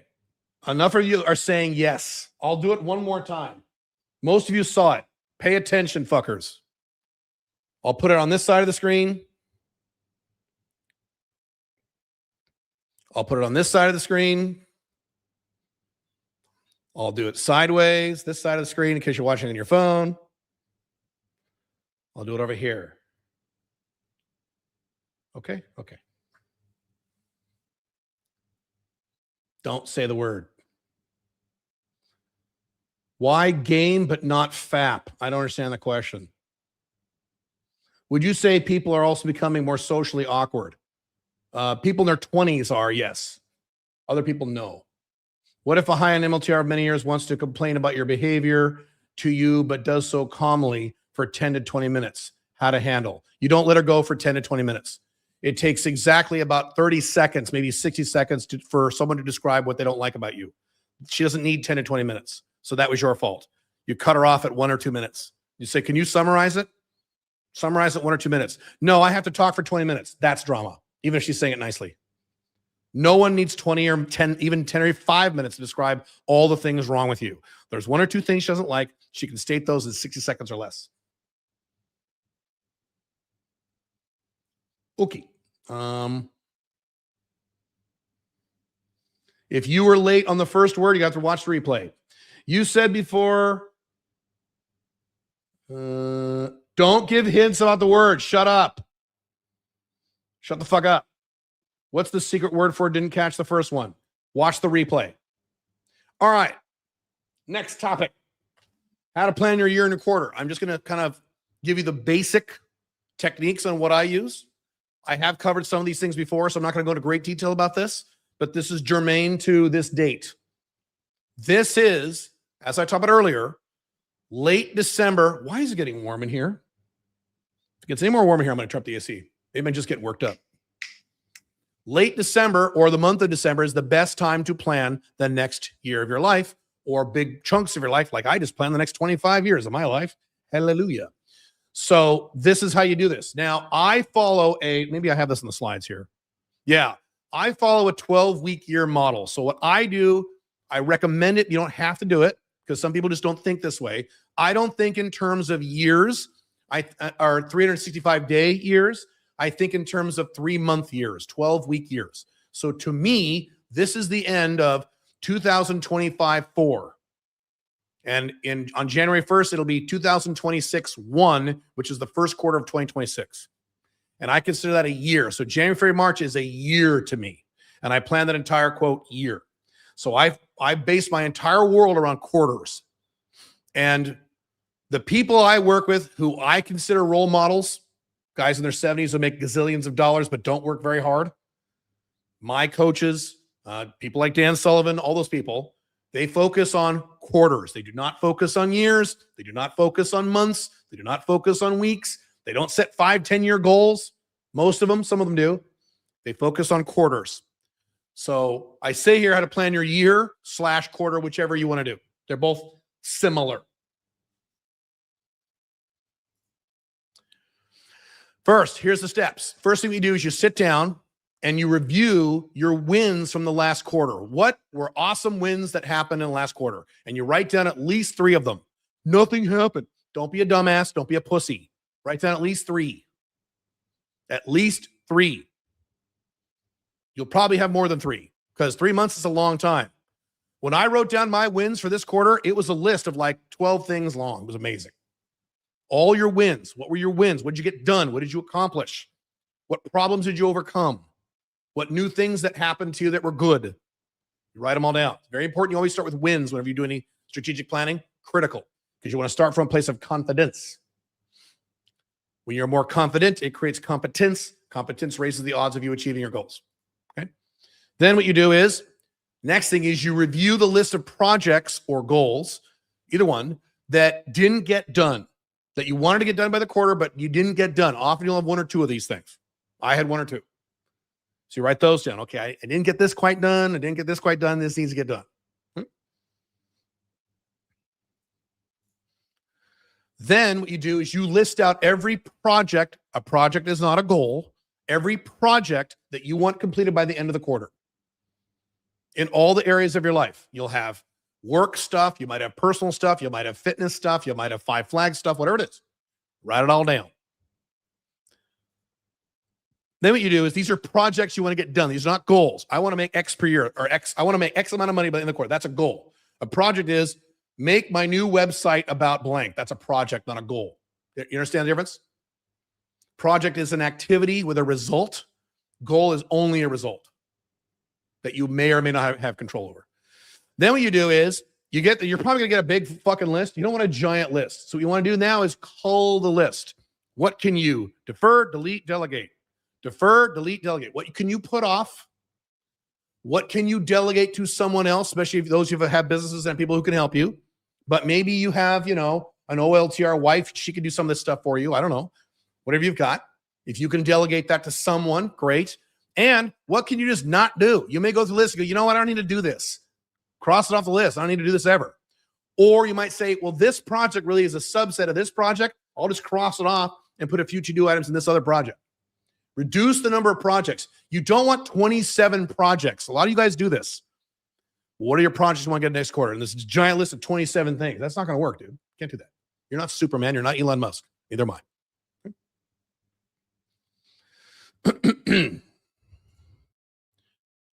Now, then, with all this raw material, your wins, your incompletes, your project list, you then go to your big set of goals, wherever those are. You should have some big goals. I call that in Alpha Male 2.0 your vision. And those who have a mission, you're over 30, a mission. You get all that shit together. This is your raw material. And from all that, you pull out 3 goals, max 3. What? Yes, you can only have 3. And this is scientific. You can only have 3 goals a quarter. I know that sucks. I know it's hard. I know you want 8 goals. I know. You only get 3. You can have more than 3 projects, but a project isn't a goal. The last several quarters, for me, it's been an income goal and a weight loss goal. And that's it. That's 2. 2 is better than 3. 1 is even better. Now, you might have a woman goal. I don't know, whatever you have. Max 3. And it's going to take you some time to narrow it down to just 3 because you're going to go, good damn it. If you have definitely more than 3, then take ones that you can defer into the next quarter. Or maybe you could turn into a project. You can't have more than 3. I'm sorry, you can't. 1 is better than 2. 2 is better than 3. 3 is okay. You can't have more than 3. I've tried to have 5 goals, 6 goals in a quarter. No, won't work. Make sure these 3 goals are from your long-term goals, vision, and or mission, / projects, / wins from last quarter, / incompletes from last quarter. That's your raw material for these 3 goals. Whenever I sit down and do my planning for the next year, which I call a year, which is a quarter, I pull out my vision, I pull out my mission, I pull out my big goals, I pull out a spreadsheet, something called, I've talked about this before on my other content, something called my perfect number. How much money do I want to make ultimately? And where does that money go in a typical month of I pull all this out. I look at it. I said, okay, what are the 3 things that I can do the 3 goals that I can hit the next 90 days that will get me closer to these conditions?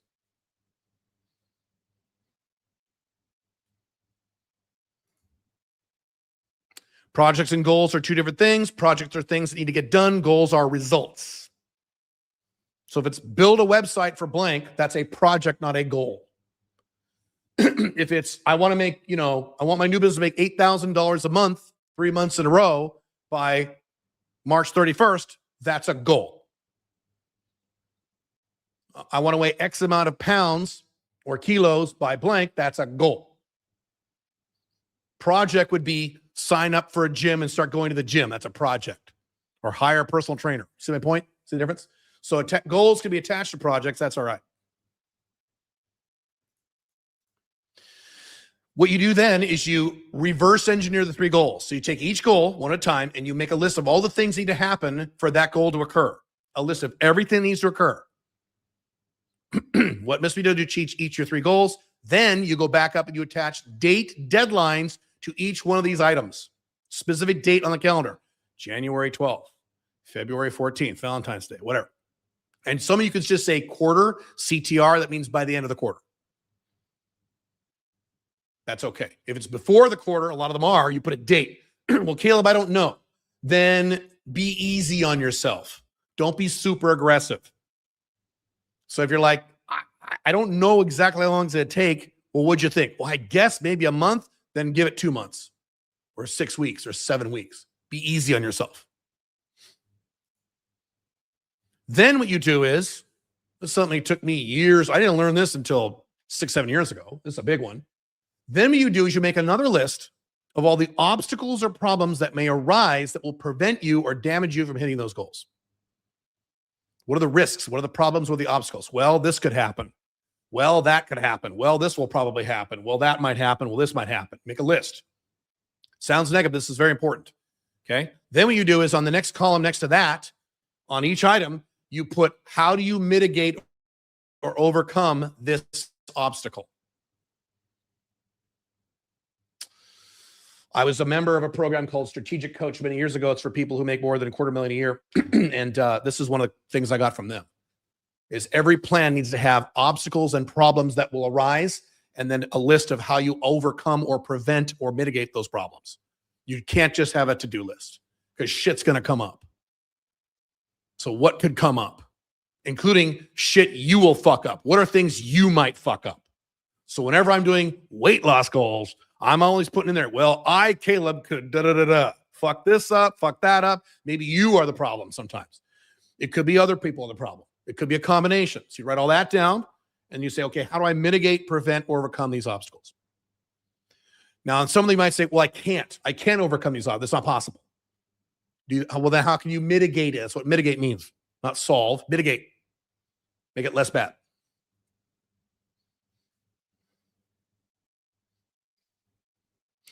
I find this quite overwhelming. Is it okay to just start with your 3 goals? You can do whatever you want. This works best.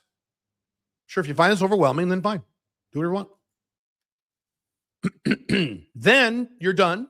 So then what you do is you take your project list and your obstacles list. You keep that handy for whenever you plan your week. So whenever I plan my week every Sunday, I just did it a few hours ago. I pull out my list of shit for the quarter, my list of obstacles for the quarter, and I pull on that to design my perfect week. What can I get done this week in terms of activities to address these projects and these goals? Makes planning your week very easy because you have a direction. What you can then do, and I do this, is, boy, do I do this a lot. You can visualize what it looks like at the end of the quarter. When all these projects are done and the 3 goals are hit, what will your life look like? How will it change? How awesome will that be? And you visualize how that makes you feel. You don't just say, I make more money now and I can buy a new car. No, I don't. You visualize, oh my God, this is so awesome. Now I can do this and this and this. Now I can actually move out of the country. Now I can get that da-da-da. Now I can move out of this shitty apartment. Oh my God, that kind of stuff, for example.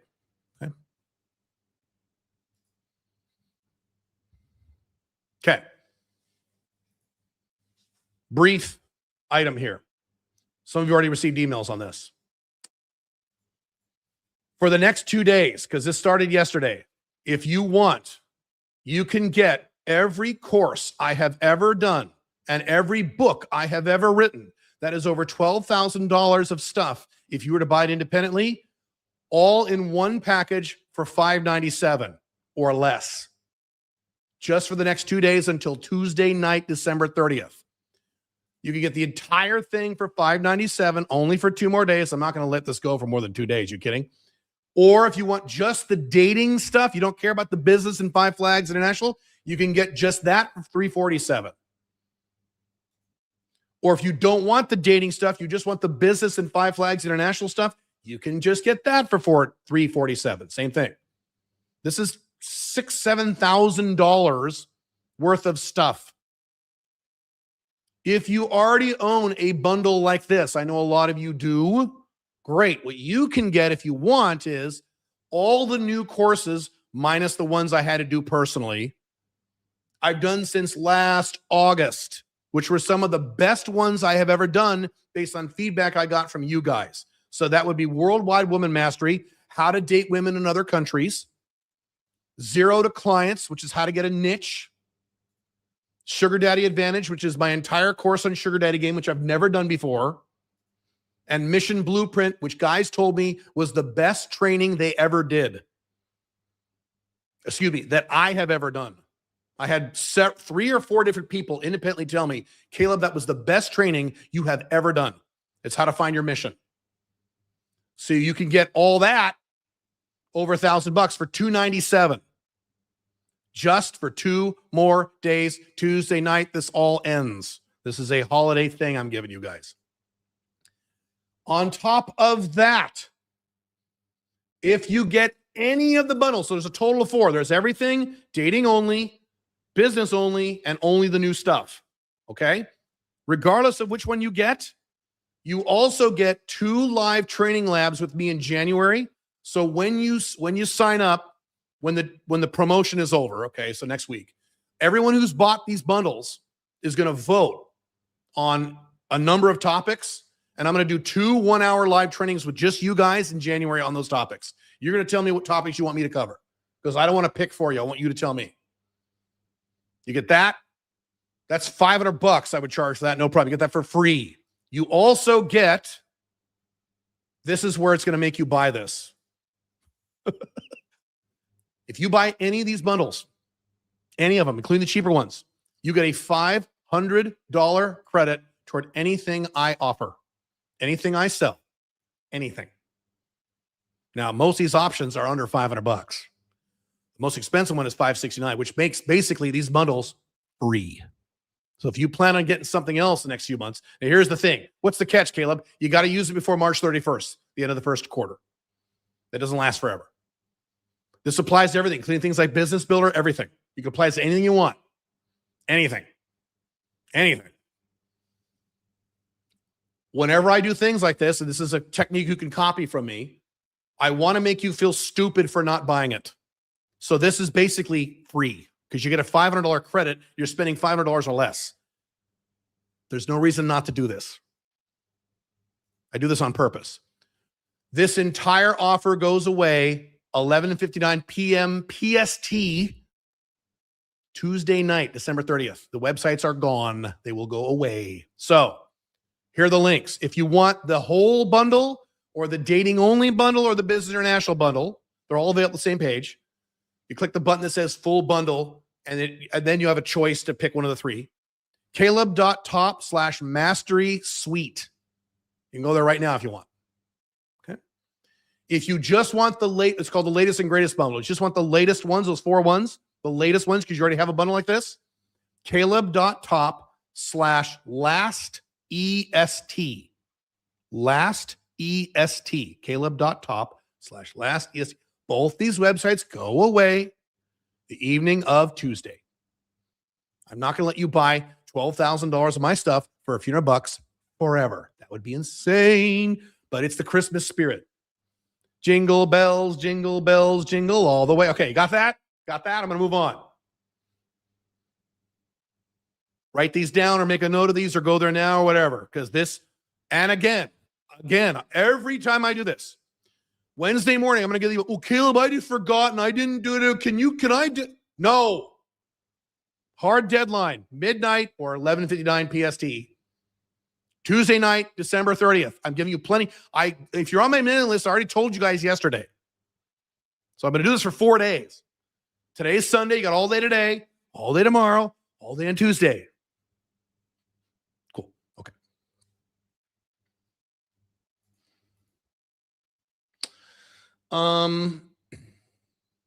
Let's do a few quick questions. How are we doing on time? We're doing okay.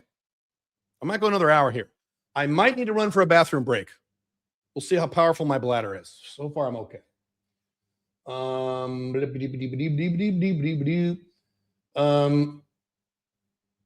It seems like anyone over 35 has better social skills these days than younger people. Why is this the case? Your phone. We're not addicted to your phones like younger people are.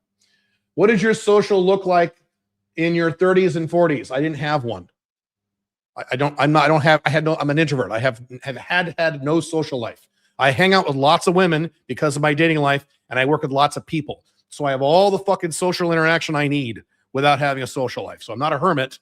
I talk to people all fucking day long. But in terms of having like friends who are not part of my business and I'm not having sex with, I don't have any. I do now. I've changed and I've grown. I'm doing part of life now. What would you tell your 37-year-old self?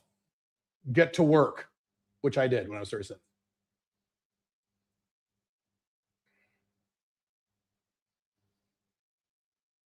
Do you think men in their 30s and 40s should avoid spiritual life completely?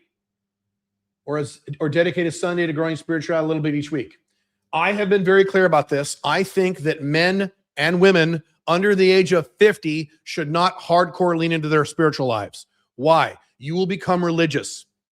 You'll become a tradcon Christian or an angry Muslim. And then either way, you're going to be mad the rest of your life. If you're a tradcon hardcore Christian or hardcore Muslim, you're just going to be angry at the whole world the rest of your life. So that's what I usually see when I see guys in their 20s, 30s, even 40s, when they lean into spirituality, they just grab onto a religion and go, oh, this is the truth. This book written thousands of years ago is the exact truth, or else you're an a-hole. That's not spirituality. That being said, now, because of the collapsing era in which we live, I think all people of all ages, 18 plus, need to at least get into the spiritual zone a little to understand those three questions. Who am I? What am I? Why am I here? Leaning into it hardcore, I don't think it's a great idea. Unless you're very careful, but most people aren't. And I have seen a lot of young people really hit their spiritual life and they just turn into Christians or Muslims, which is a nice way of saying they're angry the rest of their lives because nothing in the world is traditional Christian or Muslim. We live in a left-wing collapsing world. What are the ways and techniques you advise to get a bigger following on social media, specifically Instagram and blogs? I am not the guy to ask about that. I don't have a big following. I make all my money from a very small following because I don't want a big following. I'm the opposite of Andrew Tate. I don't want to be famous. I don't want people to know who I am. I want to do the minimum amount of social media work to hit my income goals, which I've kind of done. So I'm not the guy to ask about that. Carbonite. Thanks, Carbonite.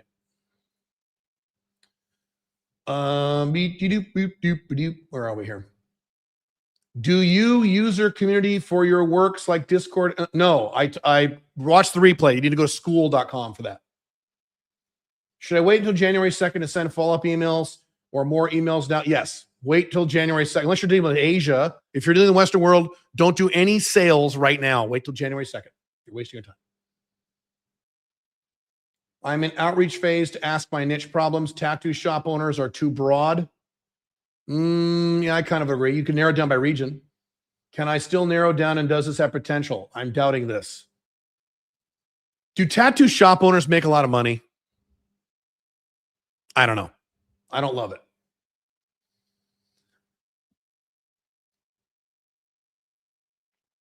Men with various love boxes, such as Rasputin, can they live the alpha male 2.0 lifestyle? I have several love boxes now. I have PDMs. Yeah, sure. Or will they have too much drama if they love various women? It's not that if I love multiple women, I will create drama. It's that you don't know how to manage a relationship where you manage multiple women you love. You don't have the management skills. That's where the drama comes from. The drama doesn't come from you loving multiple women. The drama comes from you don't know how to manage A, multiple women, and B, multiple women you have strong feelings for. Men don't have that skill set. That's why you need to buy my stuff and learn the skill set, because that's what I teach. I've been teaching that since 2008. Brother, will you be involved with 90 Day Business Builder on August 2026? Yes, I will. Yes, I will. All right. Okay. Next topic. I need a bathroom break. I've been drinking a lot of this agua. So hang on. Give me 2 minutes. I'm just going to turn off my video here. I'll be right back.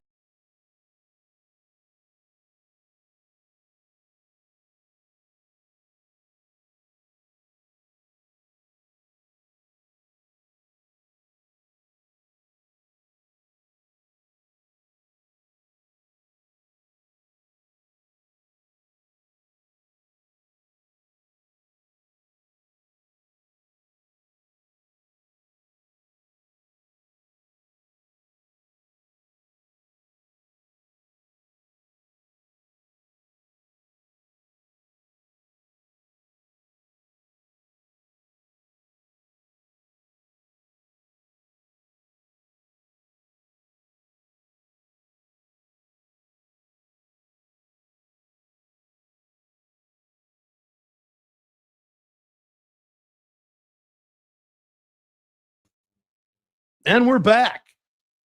How do guys like Rolo do 3.5 hour live streams without taking a piss? How does that work? I drink a lot of water. That's it. I drink a lot more water than most people. So that's why I look so young and sexy. I drink a lot of water. All right. You know what? While I'm sitting here, I'm going to write down, I'm not going to show you. I'm going to write down the third word because I just thought of it while I was going to the bathroom. It's not a bad word, I promise. I won't offend you Christians or you feminists. Hang on. There we go. It's one of my favorite words. Okay. I'll show you later. Show you at the end. All right. Another drink of water. Hang on. Ookie.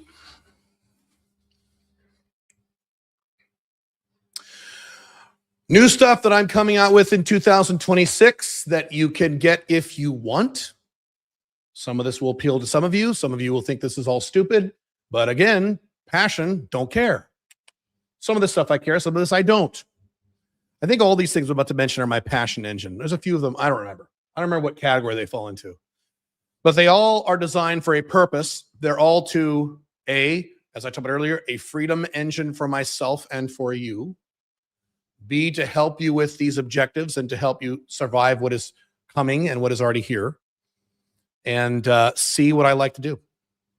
And D, what makes money. But it's the fourth priority. There you go. First thing, there's a few things. This is not, by the way, this list is not all inclusive. This is not everything I'm doing in 2026. I'm doing a lot. But these are a few things that came on the top of my head. Things I'm working on right now that are not just on the drawing board, things that I'm actually, developing. I'm writing a new book. I've mentioned it several times, and I do not have a title for this. I title my books at the end when I'm done writing the entire thing. This one is part of the new content, part of the new direction. This book focuses on philosophy, spirituality, meaning, and outcome independence. And this is all from a rational, objective point of view. Unlike religionists and unlike most atheists, I have found that most atheists are just as insane and as irrational as hardcore Christians and Muslims. A lot of these left-wing atheists are just as weird and irrational as those people. Not all of them. I know I'm generalizing. And I'm not saying there aren't such things as rational Christians and rational Muslims. Those exist too, but that's not the norm. Matter of fact, the first chapter, I'm about halfway finished with the first draft of this book. It's going to be reasonably long. It's going to be longer than Freedom Fortress. At least I think so. No, it will be. It'll be longer than Freedom Fortress. The first chapter is, I could be wrong. And I state very clearly in that chapter, when you're discussing things like religion, spirituality, the nature of the universe, where you can't prove them or disprove them, you have to admit that you might be wrong. That's what rationality and objectivity means. You will never hear that from a Christian or a Muslim or most hardcore atheists. You won't hear them say, well, I might be wrong. Now, this Jesus guy may not have actually been the Son of God. I could be wrong on this. Have you ever heard a Christian? No. But if you're rational and you can't prove it or disprove it, you got to say, I'm pretty sure this is right. And what I say in the book is preponderance of the evidence. Based on the scientific data and the observational data we have about the world, the universe around us, we can draw some conclusions that are most likely accurate. So let me give you an example. Okay. Let's see. I use a lot of examples in the book. Let me give you an easy example. Okay. Hinduism. Okay. Hinduism is a religion. Is all Hinduism bullshit? No. Some of it's pretty good. For example, Hinduism talks about how we are all part of the universe. We are not separate from the universe. We are part of the universe observing itself. We're all one. Is there any scientific data that backs that up? Not proof, but evidence. Yes. There's lots of evidence of that. Evidence, not proof. If there were proof, then we would know which religion is right. But there's evidence. Now, Hinduism also says there's 350 gods, and these gods have like the head of an elephant and 4 arms, and his name is Wakachukalaku. Okay, is there any scientific data that shows there is a god with 7 arms with the head of an elephant named Wakachukalaku? No. So that's bullshit, that part. Now, I'm not picking on Hindus. Some of my best friends are Hindus. I live in Dubai. Christians. Christianity says prayer is good. Prayer will help you in your life. Is there any scientific data, factual, objective scientific data that shows that prayer helps you? Yes. Mountains of it. Yes. So prayer is good. So in that part of Christianity is great. Islam is even more hardcore about prayer than Christianity is. Islam, you got to pray 5 times a day. So Christianity talking about prayer, good. Christianity also says that one day the apostles were in a boat on the lake and Jesus walked on the water because he's a magical wizard. Is there any scientific data or third-party accounts that show that Jesus was a magical wizard who could walk on water and raise people? No. So that part's bullshit if you're being rational and objective. Okay. So the book covers all this stuff in great detail. I also cover things like morals, ethics, rights, religion, free will, rationality, freedom, visualization, life, and death. The little topics. Spirit of Black Dragon. Oh, I like that. That's a good title. It might be You Are a God, but I don't know. Everything in this book is Alpha Male 2.0 compatible. I am not changing my opinions. I am not Roosh. I'm not Andrew Tate. I'm not going to wake up and become a Muslim or wake up and become a Christian and say everything I was doing the last 20 years was bad. No, I've been right about these things. And so these are just additions and new features. This is not something I'm changing. I'm doubling down on this stuff. This is stuff I've mentioned in the past before in my other content. I have not changed my mind on these things. Monogamy doesn't work. Long-term sexual monogamy doesn't work. The Western world will collapse in your lifetime. These are all facts. It's not like, oh, wait, I've changed my mind now. Now that I have a girlfriend, I'm changing my mind. So that book, when is that book coming? Don't know. I do not have a deadline for this. I just work on it when I like it, and I love writing books. That is my passion, writing books. Oh my God, I love it. I love writing this book. Love it. I loved writing Freedom Fortress. I like writing this book about the same. But that's a lot because I love writing Freedom Fortress. This book is great. I love it. Next thing. This is big. This is coming sooner than the book. I am going to introduce, as a test, an Alpha Male 2.0 dating and relationship service, coaching service that I will be a part of personally, plus some other coaches, for men over the age of 40. I am strongly considering raising that to 45. Strongly considering that, probably 45. Or if you're between 40 and, so it's 45, and if you're between 40 and 44, you have to like apply. We can turn you down. What is this? Well, this service will focus on these topics for older men because older men have unique needs that younger men don't have. Getting to women, younger women, sugar daddy game, anti-aging, OLTRs, and managing other long-term relationships, raising children in an alpha male 2.0 model set, managing multiple women, testosterone and health for older guys like me, and getting over a divorce, because that's a lot of you, or similar big long-term breakup, because that's what older men face. You don't have a lot of guys who are 25 getting divorced. You got a lot of guys who are 45, 55 getting divorced. So it's completely focused on that type of guy. You, if you're over the age of 45, you know you have a unique set of needs. I am uniquely qualified because that's me. I'm describing myself here. And that's going to be a big deal. What I'm going to do, see, is there anything else on that? Yeah, so what I'm going to do, again, I'm being transparent about this. I currently have a service called the 90-Day Multi-Woman Method. Some of you are in that course right now that I'm doing. And that is the Alpha Male 2.0 dating version of 90-Day Business Builder. What I'm going to do is a test, and that's a test also. It's a test to see how many people bought it and how well are they engaged in it and what the results are. Then I'm going to do this probably in January, February. Okay, soon. That'll be the next test. And whichever one makes more money and gets better results for the customers, that will then be the flagship for Alpha Male 2.0, the flagship coaching service. But Caleb, what about younger guys? Everything else I just talked about is for younger guys. All my stuff is cheap. All my books are cheap. All my content's free. It's all for you. Don't worry, I haven't left you behind. I'm just saying, if you're an older guy, you have unique needs. All the stuff I'm talking about with finding your purpose, that applies to younger men too. Matter of fact, I'm more worried about younger men than older men, because older men have their shit together. You don't find a lot of guys in their 50s addicted to porn. Those are young guys, right? So I'm helping you guys also. I'm talking about, this is one of the new areas I'm going to focus on as a test. If no one is interested in this, or if guys sign up and they don't do anything, they sit around, then I won't do it, and we'll do something else. It's a test.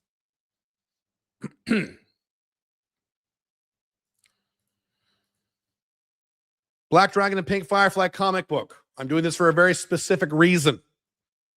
This is basically a funnel, front-end funnel for the Alpha Male 2.0 brand. The original concept for Alpha Male 2.0 back in 2014 was the front-end funnel product was the Unchained Man. It worked very well. I've made millions of dollars from that funnel. Thank you. Here's the problem. Collapse the West. People don't read books anymore. And the Unchained Man, unfortunately, is 560 pages. Some of you love reading big, thick books. Wonderful. You don't need to read a comic book. Matter of fact, you guys are the ones who say, comic books are dumb. Great. Don't buy this. Buy my books and read my books. Those are better. But for the other 80% of the market who don't read books anymore, and if they do audiobooks, the fucking audiobook for the Unchained Man is 42 hours or something. It's so long. They're not going to listen to the whole. I mean, some of them, a lot of you have. Great. So this is the front end funnel for the Alpha Male 2.0 brand for mostly cold people or semi-lukewarm people. If you hardcore love my stuff, you don't need to buy this unless you want to. It's fun. But that's the purpose. And it's fantasy, and I like writing fantasy, and I like writing the comic book. It's a lot of fun for me. It's great. It's a dark comedy fantasy. So I, 4 or 5 years ago, I did a test where I released a few issues with the artwork done by my daughter. Okay. About 5 years ago as a test. It was in conjunction with the NFTs I was doing 5 years ago, or 4 years, a long time ago now. The NFTs failed because of a number of reasons. That's fine. The comic book succeeded. It was very popular.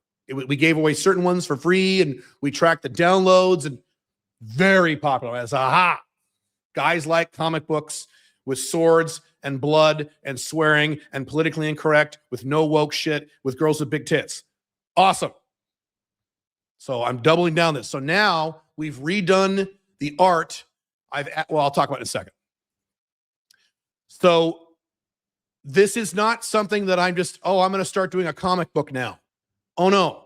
Issues 1 through 7 are done. 1 through 7. Issues 8 through 13 are completely written. I write them. AI does not write my content. AI does not write my content. AI does not write my content. I write it. AI does do a lot of the art. A lot of the art's AI art, but it's art plus an artist. I'll show you pictures in a second. I have the entire story arc written out to issue 35. So when I publish this, when I go to put this on the market, it's not like here's issue 1 or 2 and hopefully I'll get to issue number 3, which is what a lot of people do. I found in the comic book world, in the independent comic book world, they start this new comic, they have 1 or 2 issues, and then they get busy with work or their girlfriend yells at them, they stop doing it. This is a long-term thing I'm going to be doing for the rest of my life. Not the rest of my life. Next 5, 6, 7 years at least. This is not on the slide. The plan for this is to if this works, and looks like it will, this will then morph into an animated series with AI animation. Awesome, because now I can do that. But want to do that for a long time. Pre-AI, if you didn't know, I didn't know this, so I went and did research it. 1 second of animation, even moderate shitty animation, is anywhere from $10,000 to $40,000 per second. So if it's a 30-minute episode of like Invincible or Justice League, it's a lot of money. But with AI, don't have that problem. So doing a big launch of first quarter 2026 and then new issues monthly. And again, it'll probably be a combination of a few issues might be free and then you pay for the rest. The funnel, you might get the first few issues, then you pay for the rest. And then you get into a funnel and then that sells the Unchained Man. And then that sells other courses. And now you're part of the Alpha Male 2.0 community. That's why I'm doing this. Other than the fact that I enjoy writing it. I really enjoy writing it a lot. It's a lot of fun. It makes me laugh. What I have done is, this isn't just something I'm whipping out of my ass. What I have done is I have reversed engineered the top 20 aspects. Matter of fact, I might bring them up here in a second. I could do, I mean, maybe not. The top 20 aspects of all the best-selling independent comic series over the last 15 years. I had AI do a bunch of research, and I did some research. What are the top 20 aspects? You take the top 10, top 15, top 20 best-selling independent comic books of the last 15 years. What did those best-selling comics all have in common? And it was a list of 20, and I am including damn near everything in that list in this comic book. Black Dragon, loosely based on me. Pink Firefly, loosely based on Pink Firefly. Minus the woke shit. No woke shit. None, because out of the 20 things, item 17 was strong, independent female characters. Okay, well, there's a few of those, but they're not girl bosses. And then it's a strong emphasis on LGBTQ. No. Nothing wrong with LGBTQ. If you want LGBTQ, watch any show on Netflix or any movie or any TV show, and you'll get all you want. So no.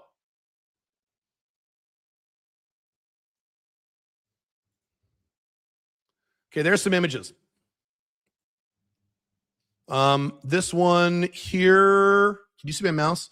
So the big one here, that is the cover for issue number 8, I think. So that's an example of the artwork. So that we've improved the artwork a lot. Before it was my daughter, who was good. AI is better. And AI is faster. So there you go. So again, if you guys buy these, and they'll be cheap. It's a comic book. It's cheap. It's $1 or whatever the fuck it's going to be. You guys buy a lot of these. Have your friends buy a lot of these. I will do an animated series. That is the goal here. The goal is to do an animated series. But the comic book is proof of concept. I would like to just roll into the animated series, but I want proof of concept first because I only going to work 4 days a week. I can't waste my time. So there you go. So again, I mean, I've done issues 1 through 7. They're ready. They're ready to rock right now. They're ready to go right now. 1 through 7. And then I've written 8 through 13, and the arc I've written out to 35. Issue 35? Yeah. Okay. Next thing.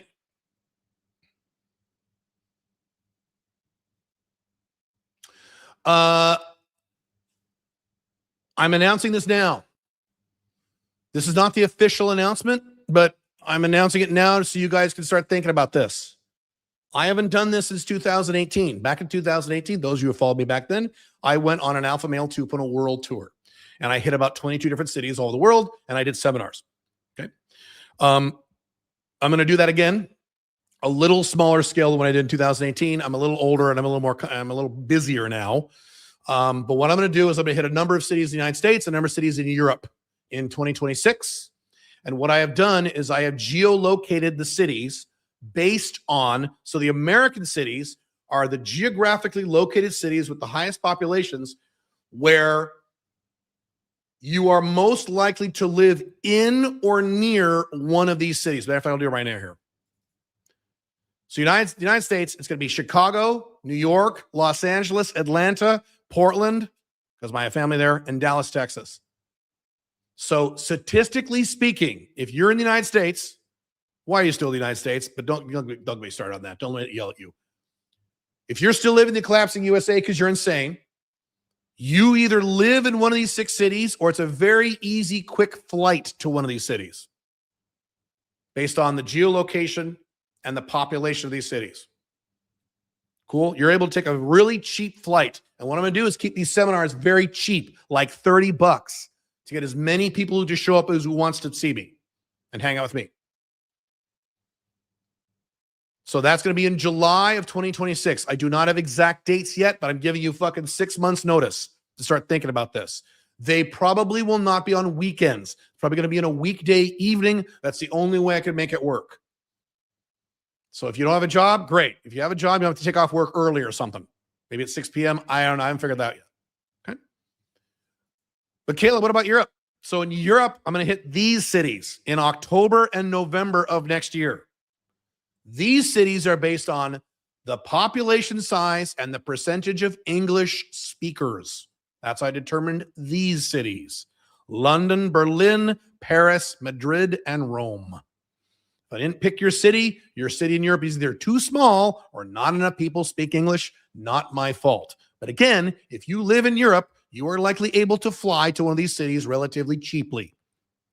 You got really cheap airlines in Europe. Everything else in Europe is super expensive. So I'm going to hit those cities in October, November. It will be me personally.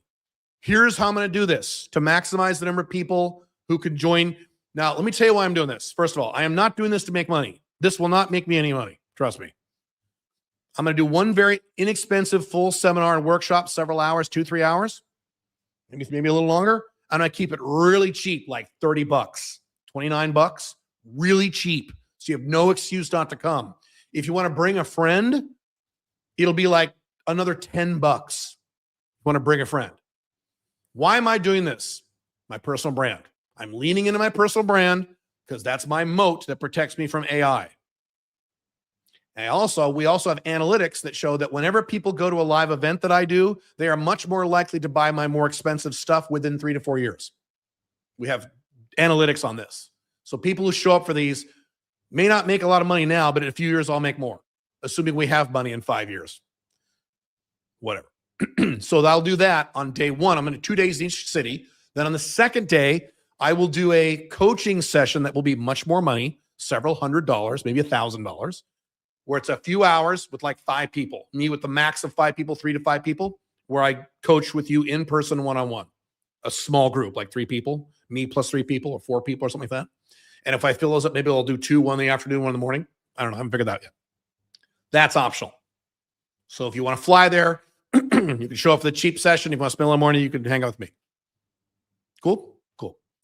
The topic of the seminar will be Alpha Male 2.0, location dependent income, 5 flags, spirituality. I'm going to hit all 4 of those things. And then a full Q&A. And I can talk about things that maybe I can't talk about here publicly on the internet because it's a smaller group. So I'm doing that. So there you go. If you want to do this, I'm giving you fucking 6 months notice or 9 months notice, 10 months notice. If you're in Europe, that's when I'm going to be in your city. Or that's when you can fly to see me in these cities. I'm keeping it really cheap, so there's no excuses. This is the last time I am ever doing this. I am never doing this again. And when I promote this, I'm going to really get into this. I am never doing a world tour like this ever again. I will still do live events, but like 2 a year. Traveling like this is a pain in the ass for me. I don't like it. I'm just doing this for the brand. That's it. Starting in 2027, I will do 1, 2, 3 events a year, and that's it. So like 1 event in Vegas and maybe 1 event in London, and that's it. So I don't know. I'm not saying literally those cities. I haven't figured that out yet. But so I'll still do live events, but There'll be much less of them, and they will be much more expensive. What I would like to do, and I've discussed this with Billy several times, is starting in 2027, so not next year. What I would like to do is do a full Alpha Male 2.0 Unchained CEO, Caleb Unleashed, Caleb Unchained, I don't know, like weekend, like a whole like convention, like Andrew Henderson does Nomad Capitalist Live, Alpha Male 2.0 Live, where we have like an entire, it's like 3-4 days long, 2-3 days long. And I do a lot of the presentations. We have experts come in and people from my audience who've achieved, woman goals and that kind of stuff. Some of my 7-figure buddies can do some. I really like to do that. That's going to be hundreds of dollars though. And that won't be in 2027. So that's long-term shit. So this is the last time I'm doing this shit. You want to see me for cheap? There's your opportunity. And I'm done. I know what I'm going to get. Kayla, what about Australia? I can't hit Australia next year. I will do Australia in 2027. The problem with you Australians, it's not you Australians, I love you guys, is the geolocation of Australia is you're not near anything else. Australia is not near. Even in Dubai, it's a fucking 9-hour flight. So I will hit Sydney, Australia, probably in 27. Maybe Sydney, Melbourne. I don't know. Probably just Sydney. Yeah, just to throw you guys in there. And then if you're in New Zealand, you can come up and see me in Sydney. It's an easy flight, right? So I haven't forgot about you Australians. But a lot of Australians come to Europe. So come see me in Europe if you want. It's up to you. Will Andrew Tate be a guest speaker at Alpha Male 2.0 Live? I would not say no to Andrew Tate. It'd be fine. I agree with him on about 80% of stuff. That'd be hilarious. Stuff to put in. Okay. That's the end of the slides. How are we doing on time here? Ooh, I got to go soon. Ooh, okay. I haven't hit anything yet. Let me go back up to the, hang on. Let me switch the view here. Hang on. I got to cover politics and then I got to cover spirituality, right? Yeah. Okay. I'm going to make these brief.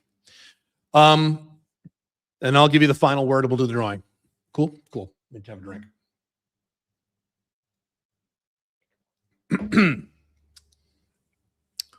I might skip the politic thing because I just don't fucking care. I'll mention a little bit about it. Politics, really quick. This applies mostly to American politics, but those of you in England, you can relate because everyone's aware of the stuff that goes on in the United States. No, I'm not going to do the code yet. I'll do the code in a few minutes.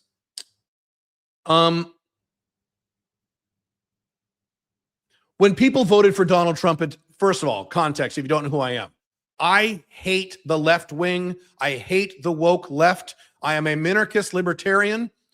I hate the left and the woke left and the progressive left and the Hillary Clinton corporatist left more than you do if you're a Trump supporter. Because if you're a Trump supporter, you agree with the left on all kinds of shit, like free government health care. I disagree with all those things. So I'm totally opposed to the left.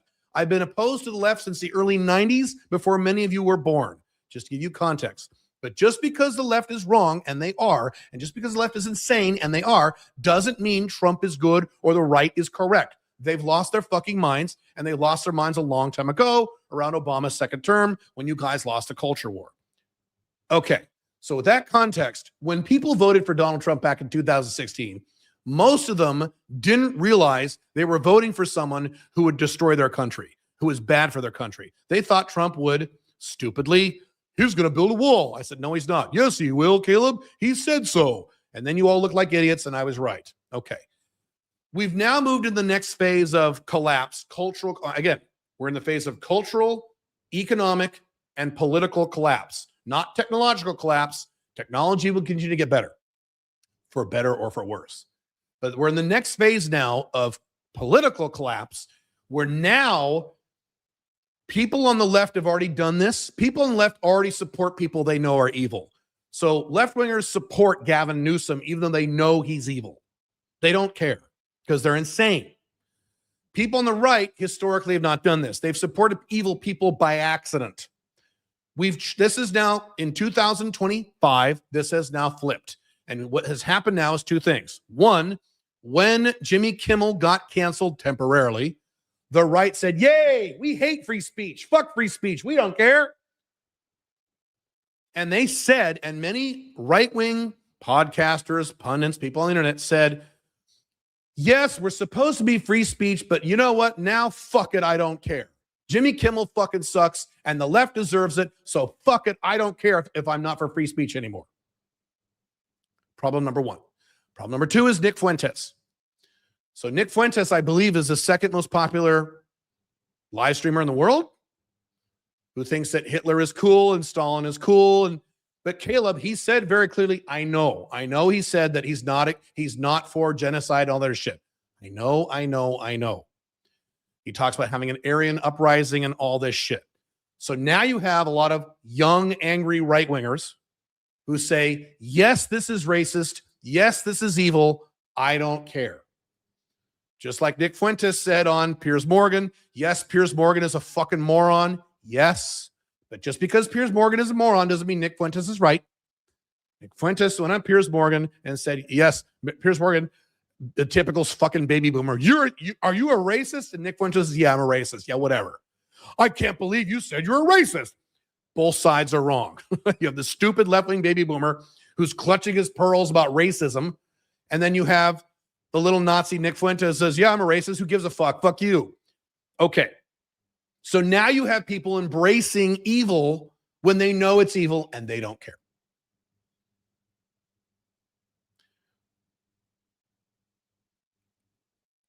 This year, in addition to the 100 reasons why America is collapsing, which I covered on a live stream a few weeks ago, go watch the live stream or read the book Freedom Fortress. I think it's chapter 4. I give over 100 statistics, verified statistics of why America is collapsing, increased suicide rates, increased drug use,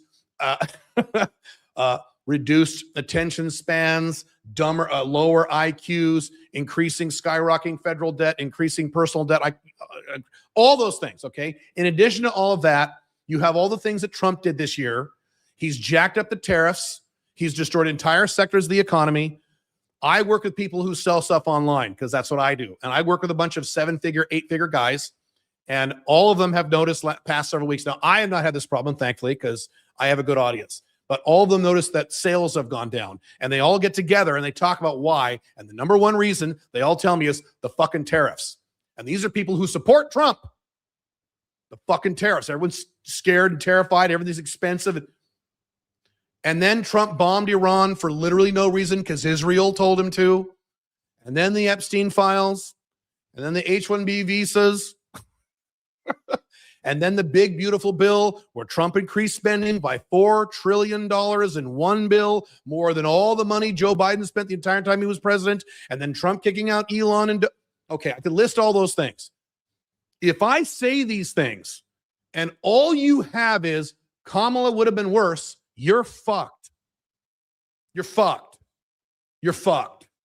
Because that's all you have. If all you have is, well, Nick Fuentes has some good points, you're fucked. In the face of all that, if all you've got is Biden would have been worse, Kamala would have been worse, because that's all right-wingers have now, you're fucked. You need to leave the collapsing USA as fast as humanly possible. If you're in England, if you're in London, especially if you're in London, if you're in the UK, you need to leave the UK as quickly as humanly possible. Come to Dubai, they're all here. All the cool UK people are here, paying zero taxes. They're very happy here. If you're in America, you want to come to Dubai, it's too big of a flight, go. Mexico, Paraguay, Costa Rica, Panama. You have so many fucking options. You've got 24 countries that I've covered in my other topics that are less bad than the current collapsing 2026 version of the United States. And let me say it again. If all you've got when I talk about these things is Kamala would have been worse, you're fucked. And anytime you see any right-winger or Trumper on the internet defending Trump, it's a complete waste of their time because he is a big contributor to the collapse of the United States, as Kamala would have been, as Joe Biden was. Tell me I'm wrong with facts. Go ahead. You voted for Trump to build a wall to stop Mexicans from coming in the country, and 10 million illegals have entered the country since then because as soon as Trump left, you got a left-winger who let them all in, which is going to happen again. You think you're going to have Republican presidents a string of Republican presidents for the rest of your life? No. At some point, you're going to have a socialist left-winger in there like Gavin Newsom who's going to fuck all this up and make it worse. And then you guys, your heads are going to explode until J.D. Vance gets in there and you'll say, yay, we won. And J.D. Vance will make it worse. And then the next person will make it worse. And the next person makes it worse. And then you're fucked. And if all you have is, well, the Democrat would have been worse, you're fucked. You have to stop embracing people collapsing your country. Focus in on yourself. Get a location-independent business going where you're making at least $7,000 a month, location-independent, and then at a minimum, set up an international backup plan where you have a second residency somewhere else. The 4 best countries are United Arab Emirates, Paraguay, Armenia, or Mexico. Pick the one you like the best or hate the least. You get residency there. You got a bank account there, and now you have somewhere to go if and when America collapses in your lifetime, which it will. That's the minimum you should do. The best you should do is fucking leave, or leave most of the year. I go back and visit the United States. I can visit my mom and my dad. If you leave the United States or Australia or wherever, it's not that you can never go back. You can go back whenever you want. My Paraguay PDM just got back today. She was in her European country visiting her family. She just got back. It's very simple. Especially go to like Mexico. America's right there. You can't go to Canada. They're collapsing too. You have got to wean yourself off of this political insanity of Kamala would have been worse, or Nick Fuentes has some good points, or Candace Owens. Oh my God. I told you Candace Owens 5 years ago was not an honest broker. She's lost her fucking mind now. She has these magical dreams that tell the future. Tucker Carlson says on podcasts, and I quote, "You're damn right, I'm for big government." You guys are all fucked. And right-wingers and Trump is not the answer. These people have become just as bad as the woke left.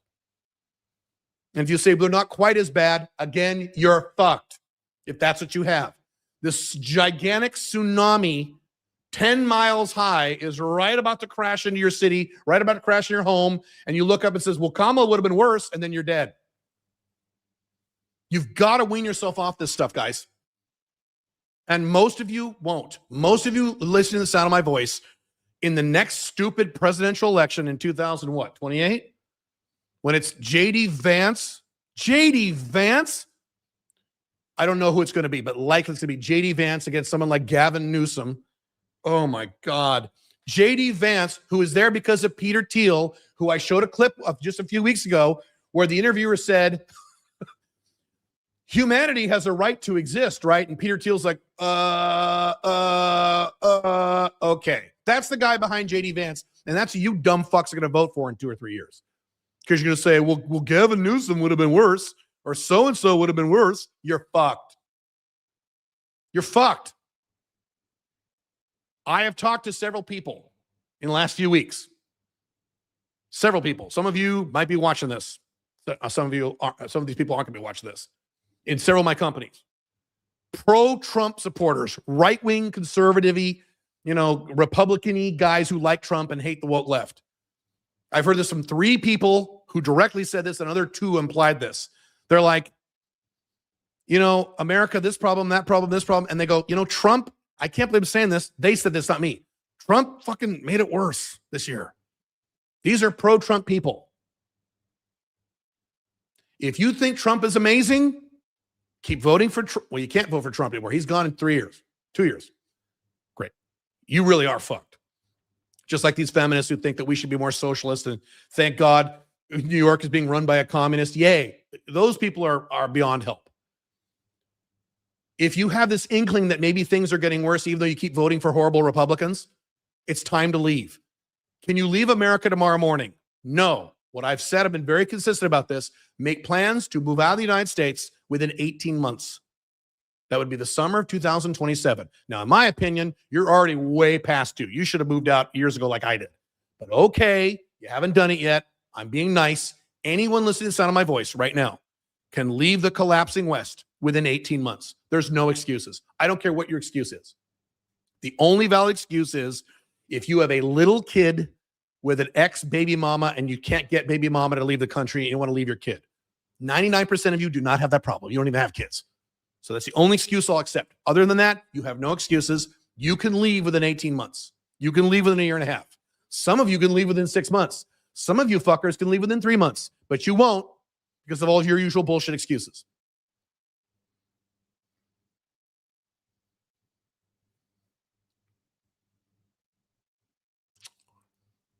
What else want to say about that? That's really it. I could go on, but I don't care. I have to try to get worked up about this.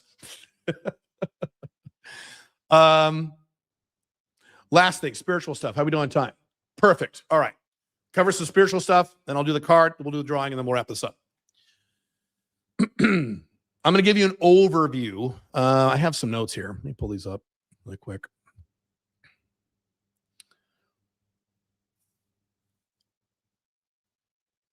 Tell you about how to get started here. We'll give you a quick overview of some basic concepts. I'm going to get much more detail about this next year in the book and other content next year, 2026, which is in a few days. You are, here's what you think you are. You think you're a salmon swimming upstream. You think you're a little fish swimming upstream, fighting against the current, fighting against the stream, fighting against the other fish, fighting against whirlpools, fighting against whatever, fighting against fishermen and the hooks, and the world is against you, and you're just struggling to make it in the world. Incorrect. You are not a salmon in the stream. You are a whirlpool in the stream. You are the stream. You're a part of the stream. You're not separate from the stream. For you to say, I'm separate, I'm a separate entity from the world around me, would be like saying, my pinky is separate from me. No, it's not. It's part of me. It's who I am. You're not a fish in the ocean. You're a wave in the ocean. And so what you are is you're a part of the ocean, a wave coming up over the ocean as a wave. You get about 80, 90 years to be a wave and look around, experience the ocean as a wave, and then you go back to the ocean again. You were never away from the ocean. You're part of the ocean. Does that make sense? There's some very good things about this. There's one or two bad things about this, but mostly it is good. What is the purpose? You are part of the universe around you. When you're moving through physically this world, you're moving through matter. This is air. You can't see it. You can't feel it unless you do this, but you're moving through matter. You're not separate from the matter. Your molecules are in the air. When I touch this desk, my molecules are going into the desk, some of them, and some are going into my body.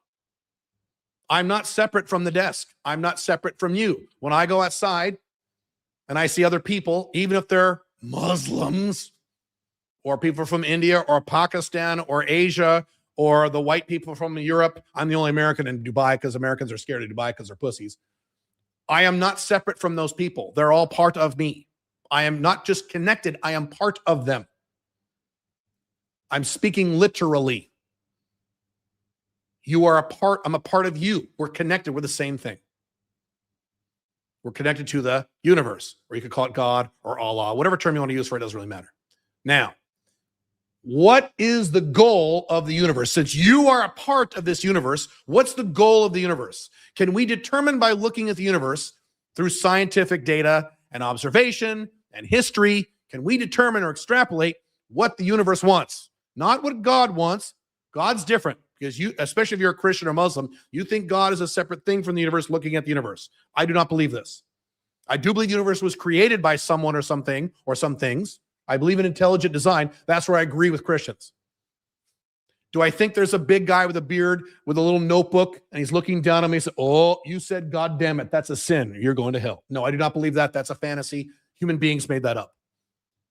So what then is the purpose of the universe based on what we can view? Can we extrapolate and determine what the universe wants, what the universe goals are?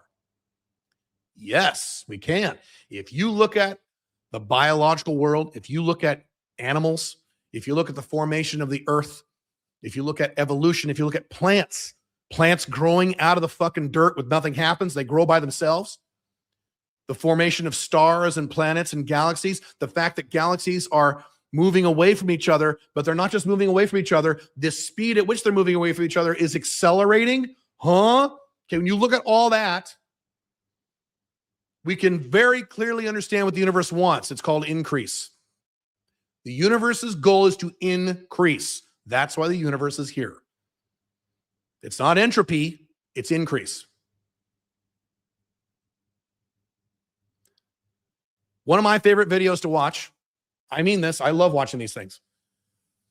I don't watch TikTok, but sometimes you see them on Facebook because I'm an old man. I don't spend a lot of time on Facebook or social media. But these videos where it's time-lapse videos of a guy who takes a piece of fruit and he takes out a seed from the fruit and he puts it in a little pot with some dirt and he waters it.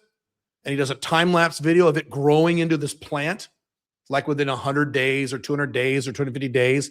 It turns into this fucking plant that just grows by itself and then creates more plants and more leaves. And within a few hundred days or less, it's this giant fucking plant. And it did that all from a seed by itself. All he had to do was water it. And if it was an indoors, he wouldn't have to water it because there's water outside. I come from the Pacific Northwest, where everything grows like a fucking weed. When I was a kid living in West Lynn, Oregon in the late 70s, early 80s, I was a little kid. My dad was cleaning up our yard, the house we lived in at the time. And he had this branch, and he's like, what do I, fuck? And he just threw the branch to the corner of the yard. Something I would do when I was a dad. Fuck it. Just throw the branch into the bark dust. The branch took root in the ground and grew into this little tree. Well, by the time we moved out of the house, it was just like this little tree. Today, that fucking tree, I saw it a few years ago before I left America. I went to all my old homes and mentally said goodbye. Goodbye to a collapsing America because people get voting for lesser two evils and they fuck your country. I'm sorry, America. And so I went to that house. I was almost going to say the address. I'm not going to say the address of the house. But I went to the house, okay? And it's a fucking tree you could like wrap your arms around. It did that all itself because the universe's goal is increase. You are a part of the universe. Therefore, what does the universe want for you? Increase. What does increase mean for you? Increase your health, increase your influence on the world, increase your wealth, increase your happiness. Those four, I think you can start with those four to increase. The world, the universe that you are part of, you are a wave in the ocean. You're not separate. You're not a fish in the ocean. You're a wave in the ocean. The ocean wants increase. So it wants you to increase. That's why you're here. Now, it's a little more complicated than just increasing. Are all the waves in the ocean the same? No, they're all different. You're all unique snowflake, right? We're all unique, at least more or less.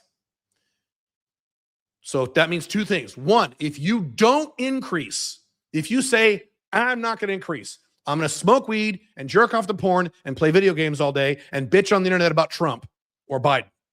That's where I'm going to spend most of my time. And if I work, I'm going to work just enough to pay my electric bill and not be homeless. So I'm not going to increase. If you refuse to do what the universe wants for you, you will experience pain, suffering, anxiety, depression, anger, and fear. These things are coming from the fact that you have chosen, for whatever fucked up reason you have, to not increase. That's why you have them. If you've been involved in increase, you don't feel it. Those 5, 6 emotions I have not felt in decades. I have not felt afraid in decades. I've not felt really angry when's the last time I was angry? Early 2000s when I felt real anger. I felt frustration and irritation, but not anger. I don't have anxiety. I don't know what that would feel like. You know why? I'm focused on increase. Every day, every year, every quarter, I'm focused on increase. You need to be, one last thing, you need to be more clear about what increase means for you. So we're all unique. So the way in which I increase is not the way you increase. Should you go on the internet and start a brand how men could date multiple girls and leave the collapsing West? Probably not. Okay, because you're not me. You're you. So that means you need to determine how the universe wants you to increase. That's your mission. That's your purpose. Last thing about this. You don't have to make up what your mission is. That's the problem with a lot of you. Well, I don't know what it is. I got to figure it out. No, you don't have to figure it out. The universe already knows, or God or Allah, you pick the term. I don't care what the term is. I call it the universe. The universe already knows what your mission is. It's written into the code of the universe. These people who take the, psychedelic drugs and they look at the wall and they go, oh my God, I can see the matrix code. Okay. That's bullshit. But let's say it's true. In that matrix code is your mission, exactly precisely what it should be. The universe already knows what it is. And because you're part of the universe, it's already inside you. Your mission, your purpose, exactly what it should be, is already inside you. It's already part of the universe. So that means you don't have to make it up or figure it out. You just have to uncover the bullshit on top of your mission to uncover your mission. What do you have to uncover? What do you have to get rid of? Your false societal programming. Jesus walked on water. All men are rapists. Trump's going to build a wall. Nick Fuentes has some good points. Gavin Newsom's trying the best he can. Or, Andrew Tate. Happiness is for women. All this bullshit you've been told your whole life. Societal programming, which I talk about in my books ad nauseum. You got to clean that out and remove that garbage from your brain. And inside is a little chest. And you open up the chest, and there's your mission. That your universe wants to do, that already knows what it is. You just have to uncover it. Just like when I say starting a business, you don't say, I'm going to sell this. You ask the niche what they want, and they'll tell you, and then you make money. Works the same way here. So it's not actually as difficult as you think to find your mission and find your purpose. The universe already knows what it is. Therefore, you already know what it is. Or at least you don't know what it is. It's in you.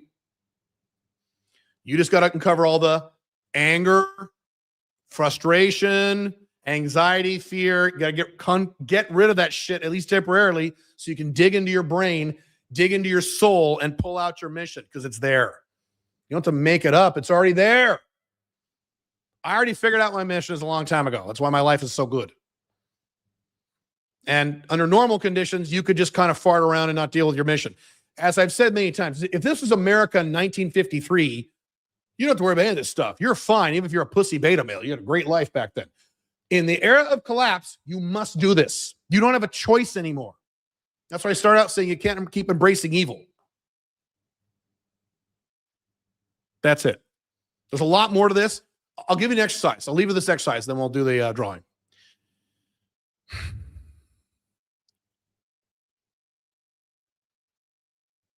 How do I start this? Hang on. I got to gather my thoughts here. Where are you getting this thing about increase? Alan Watts? No, that has not come from Alan Watts at all. The "you are part of the whole world" comes from Alan Watts, but that comes from Hinduism and stuff. One of my mentors, I haven't talked to him in a long time, is a guy named Randy Gage. And he has talked about how when he talks to people about what do you want for your life? If money was no object, what would you want? Your vision. Where would you live? And what kind of car would you have? And how would you live? And a lot of people go, oh, I just have a house and I'd have a Mercedes and, I wouldn't, Okay. Then he says, okay, fuck that. You're on the beach. You find Aladdin's lamp and you pick up the lamp and you rub it and a fucking genie comes out. And the genie says, I'll give you 5 wishes. You can wish for anything you want. What would those wishes be? Then those same people go, oh, I'd have $1 trillion and I'd have 27 houses and I'd have a big mountain of Bitcoin and a big mountain of gold and I'd have supermodels lined. So when they know it's fake, then they give themselves permission to think big and think about what they really want. When you say, what do you want for life? They go, ooh, well, Okay, so here is the exercise I've come up with that mitigates and takes advantage of both poles. So here's what you should do. Don't do this right now. Do this later. This will change your life. Maybe. You may already know these things, but if you're not sure in terms of becoming your purpose and things like that, here's the scenario. You're walking along the street. You see an Aladdin's lamp. You pick it up. It's a little dirty. You rub it. And a fucking genie comes out. And he sounds like Robin Williams from Atlanta, right? He's blue. And he says, I'm a magical genie. I'm going to give you 5 wishes. And you can't wish for more wishes. This isn't Dungeons and Dragons. 5 wishes. Okay. You can have anything you want, but there are some rules. Okay. Here are the rules. Matter of fact, in Aladdin, there were some rules. He said, I couldn't. What did he say in Aladdin? I can't raise someone from the dead. I can't make someone love you. Anyway, so this genie says, you can literally wish for anything you want. If you want $1 trillion, I'll give it to you. Okay. Anything you want, but here are the rules. One is I can't change the laws of physics. Okay. So if you say I want to be Superman and be bulletproof and fly around, I can't do that. That changes the laws of physics. I can't change the laws of physics. Number 2, I can't change how other people are or how other people feel. So you can't point at the girl you know at the grocery store and say, make her love me. You can't point at your wife and say, can my fat wife lose 50 pounds? I can't affect other people individually like that. I can't do that. Okay. You can lose 50 pounds, but I can't. Okay. 3, I cannot change any other external institutions. I can't change governments. I can't change banks. I can't say, you can't wish end the war in Ukraine. I can't change that stuff. It's just about you. Okay. But within those 3 limitations, you can wish for anything you want, but realize you still have to deal with the real world. For example, if you say, I want $10 billion, great. You have $10 billion. It's in your checking account. And then the IRS sees it. Now you got to pay taxes on it. IRS says, okay, you got to pay $4 billion in taxes. And then your bank has to charge a bunch of fees right? So you have to deal with that. Well, I'd wish for Bitcoin. Okay, fine. You have $10 trillion of USDC or whatever the fuck it is. Now you've got your software wallet. You better not forget your fucking passphrase. And if you don't know what a software wallet is or passphrase, you're in big trouble, aren't you? Okay, so you have to deal with the real world. You can say, I'm ripped like Wolverine, like Hugh Jackman. I'm fucking ripped. Okay, you're ripped. But now you have to go to the gym 3-4 days a week for the rest of your life to maintain that shit. If you just don't go to the gym, you're going to lose all that within a year. You can say, I want 3 PDMs. I want 3 wives like Caleb has. And they're all perfect 10s. And one's an Asian and one's a blonde. Okay, boom, you've got them. But now you have to manage these girls. You have to know how to manage PDMs and multiple MLTRs. And if you don't know how to manage them, they're all going to dump you within 6 months. So I'll give you whatever you want, but you got to deal with the real world. Those are the rules. Now, what you do is you write down what your 5 wishes are. And I'm telling you, this will open your brain. You can be anything you want. I want a yacht. Okay, you have a yacht. Now you got to pay for its upkeep. And I want a castle in Scotland like Dan Pena. I want it paid off. Okay, now you got to pay $100,000 a month for the electric bill and the property taxes. And so you better wish for a bunch of money first. But where's that money going to go? So you write down the 4 wishes and within that thought process.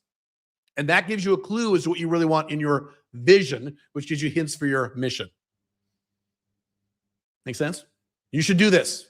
And again, last week of December, man, this is the best time to do this kind of stuff. Dig into your brain and figure out what you want. And that gives you a clue to who are you, what is your purpose? Because then you have a genie, but it's within the real world. Because then when you write these 5 wishes down, now they're achievable. Because you're within the realm of reality and physics and governments and shit like that, right?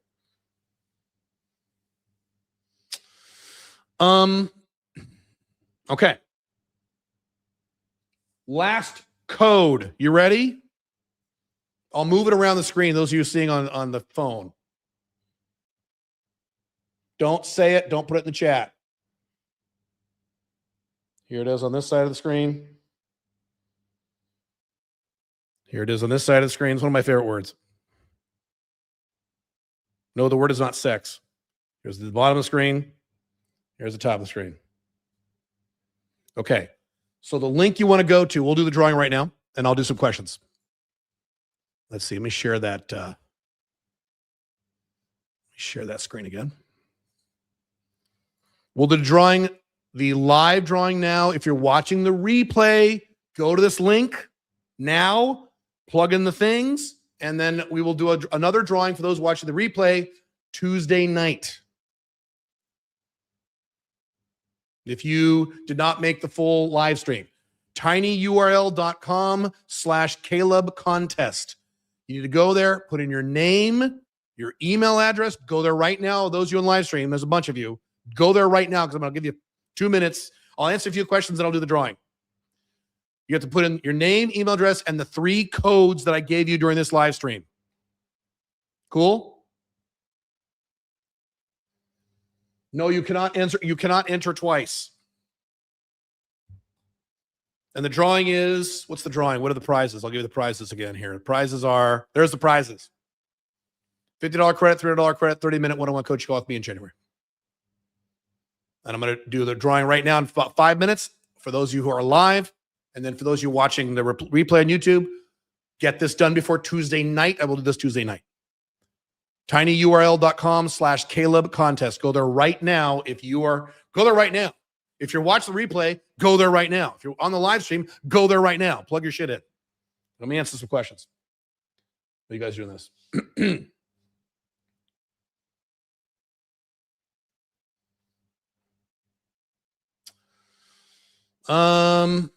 Let's see. Not coming to Canada. No, you can fly to Chicago very easily. Regarding collapse, what about Western and Eastern Europe? Western Europe is fucked. Eastern Europe is fucked, but not as fast. Does it have more or less time than the USA? Probably less.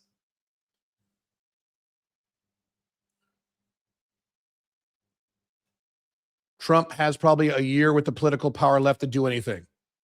And you know, if he does stuff, he'll fuck it up more. Would you recommend continuing with the tattoo shop business if I get out of Germany, or should I continue finding a niche? I need to do more research on how much money tattoo artists make, what kind of margins they have. They're good margins, yes.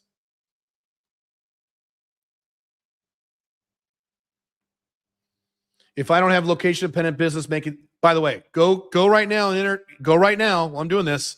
tinyurl.com/Caleb contest. If I don't have a location in Pinnis making $7K per month yet, but sold my house for $250K, could I move out of the United States right away? Yes. Move right now. Yes. And keep your expenses low. You go to somewhere like Paraguay, you'll live like a king on very low expenses. Yes. My income for a location business is 60 to 70K USD per month. Great. I play a decent amount of video games. You said you might have to quit video games temporarily to hit 7 figures. For my goals, would I have to? Yes. Absolutely. Not forever, but absolutely I would do it. I did it. My mind is not expanded enough for this yet.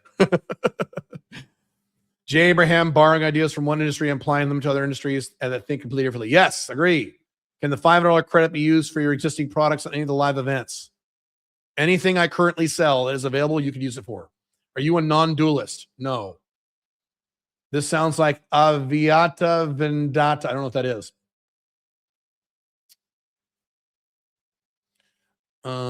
Yeah, Alan Watts is a component of this stuff, but not all of it. Increase does not come from Alan Watts. So all of our biggest wishes come true with even bigger responsibilities. That's only if you wish very big. So let me explain that. When I did this exercise myself, I didn't wish for $1 billion. I don't want $1 billion. I don't want to be on the IRS's radar. So I don't need $1 billion to be happy. I know exactly how much money I need to be happy. It's a lot of money. It's nowhere near $1 billion. It's not even 100 million. I don't need 100 million. I know exactly what I want based on the lifestyle I want to live for the rest of my life. I know precisely what these numbers are. Nowhere near that shit. So I don't need that. I do not want $1 billion. I don't want to be on the radar from the IRS, and I don't want that shit. So maybe you don't have to wish that big. Now, if you want to be a multi-billionaire, there's a small percentage of you who do. Great, go for it. I don't want to be famous. But if you want to be, if you're like Andrew Tate or Grant Cardone, their goal in life is to be famous and have everyone know who they are. Great, go be famous. I don't. So it helps you clarify what you want, but why do you want it? People say, I want $1 billion. They don't know what that means. Now, some people really do want $1 billion. Alex Hormozi wants to be a billionaire. He'll probably get there. Charlie Morgan wants to be a billionaire. Sam Ovens wants to be they want to be billionaires. They're cool with that. I am not. I do not want to be a billionaire. No. I have other things in my life that are more important. But money is important. I have big financial goals, but not $1 billion. So that's my point.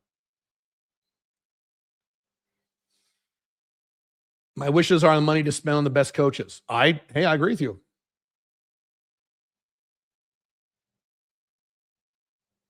When you hit enter, does it leave you or on the same page? I don't understand the question. Do you ever get questioned when you go back to the United States? Sometimes when I fly into Seattle, depends on the airport. Sometimes, yes. I heard they are strict if you're out of the country for a long time. I've run into that once or twice. They have gotten better. B, I do global entry now. That's probably what helps. I do global entries. That helps a lot. What are you doing with your Bitcoin? I'm keeping it and I'm buying more. What follow-up cadence would you schedule with a conversation with a clinic owner in terms of business days between each email? It's more important to call than to email. Cold email is kind of a waste of time, in my opinion, in most cases. Went to Guadalajara, love the city lifestyle-wise, but hated how flaky the girls are. Is that an easy fix? Yes, more girls. Guadalajara Mexican girls are great, but yeah, they're flaky, and they're also all younger women are flaky. How with these women under the age of 25? Flaky. You have the same problem in the United States. Does your spiritual knowledge come from Reality Transurfing book? No, I've not even read that book, but I'm aware of that book. What's the difference between vision and mission? Your vision is a 1 or 2 page document of everything you want in your life in all aspects. I want to live in a house like this. I want to live in this country. My woman life looks like this. I make this amount of money. My net worth is this. I weigh this much pounds on the scale. It's everything you want in your life. If you could have it all in 3 to 5 years, what your perfect life. Your mission is your purpose. It's 1 or 2 sentences, and it's your purpose. Vision is pretty easy. Mission is hard. That's a good point. Lots of things we can't even imagine come up with different levels of growth and finances. Right. Right. Surprised you get the question in the land of the free when you go back to the US. What kind of stuff do they ask? Where were you? Dubai? Dubai? One time I had to sit for 40 minutes. Well, you need to sit over here. We need to check on you. I've lived here my whole life in America. I'm an American citizen. Hello. I've never committed a crime. Hello. Hello. Again, it's not typical, but it's happened.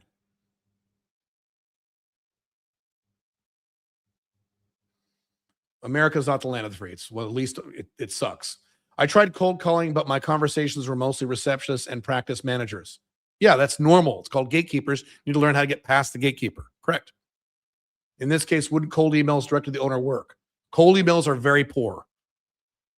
So you can do a lot of both. A lot of cold calls, get better at getting to the gatekeeper. Lots of sales books and sales courses you get on how to get past the gatekeeper. Lots more calls, and then a lot of cold email. Cold email is like, 1%. It's pretty weak. Can work, but it's hard. If I don't have location independent income, but I have decent net worth, how much would you think is the bare minimum to leave the West? None. You can leave right now.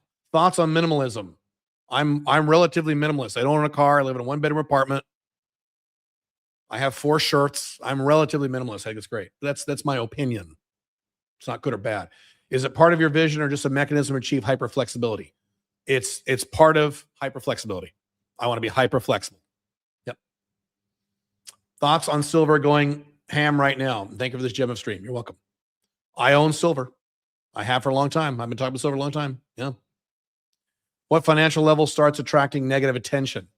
I can't give you a number. I know it's $1 billion. I don't know what the number would be. 30 million? I don't know. There's no way to know that. All right, 2 or 3 more questions, and I will actually, while we're talking here, I'm going to go right now to bring on this. I'm going to do the drawing. So if you haven't done it yet, you better fucking hurry because I'm doing it right now, baby.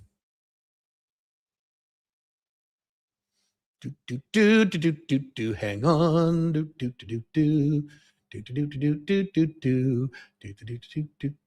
Responses. Okay, there we go. Great. You guys respond. Ooh, a lot of you. All right, great.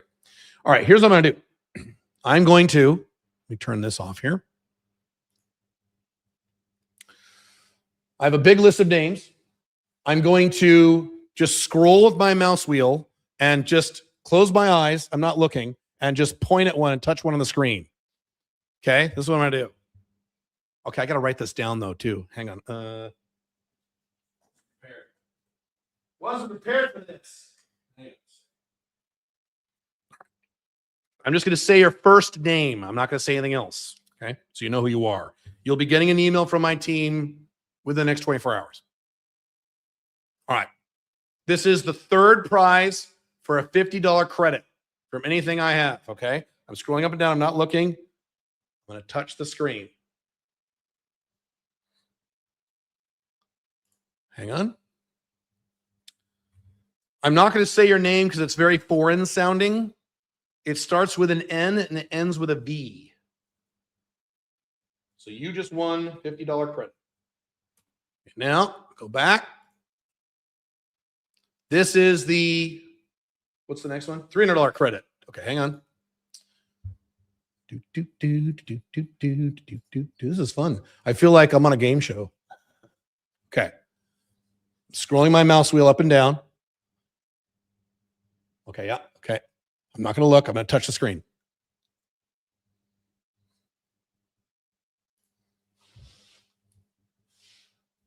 Chase is your first name. Chase. You just won a $300 credit. Okay, now here's the big one.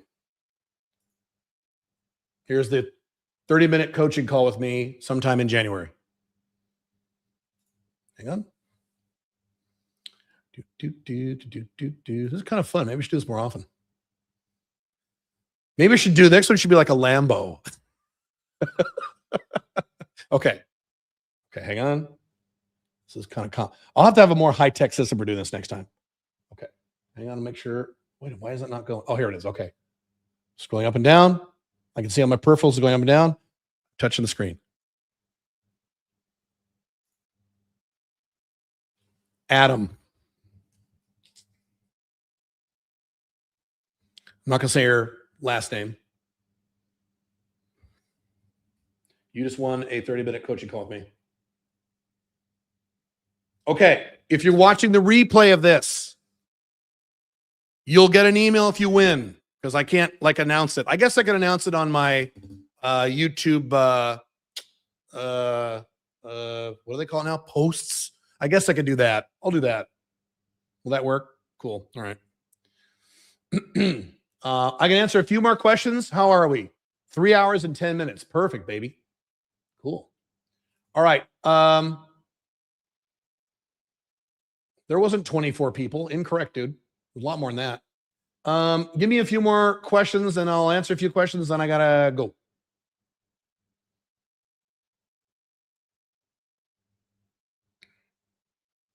Thoughts on uranium as an investment? I own it. I've owned it for years. The future is nuclear. Very good. This scrolling version seems unfair. Why? Let's see. The only thing stopping me is my skills are physical trades and I'm struggling to translate remote online. Have you seen this before? Yeah, I've seen this a billion times. What benefit can you offer people who are in your trade? Is there something you know that would benefit other people in your trade? Sell to people in your trade. My second business, well, it wasn't my second business, but one of my second, third, fourth businesses was I was a computer consultant. I started teaching computer consultants how to get clients because I knew how to do that. I made a lot of money doing that. So I sold to people like me. So you start with that. Is there something you can do?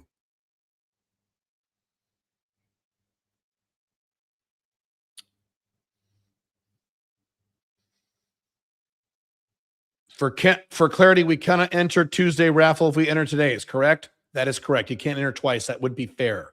Unless you can find a way around that is fair. That doesn't seem fair to me. Do you still think China will rule the world? No. China will be one of the great powers in a multipolar world. So what we had after World War II, so first we had a multipolar world around World War I.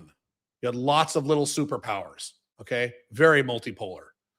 And then after World War II, we had a bipolar world, not bipolar as in crazy, but bipolar as in two poles. We had two superpowers, Soviet Union, United States. So the entire world was effectively de facto run by two superpowers, right?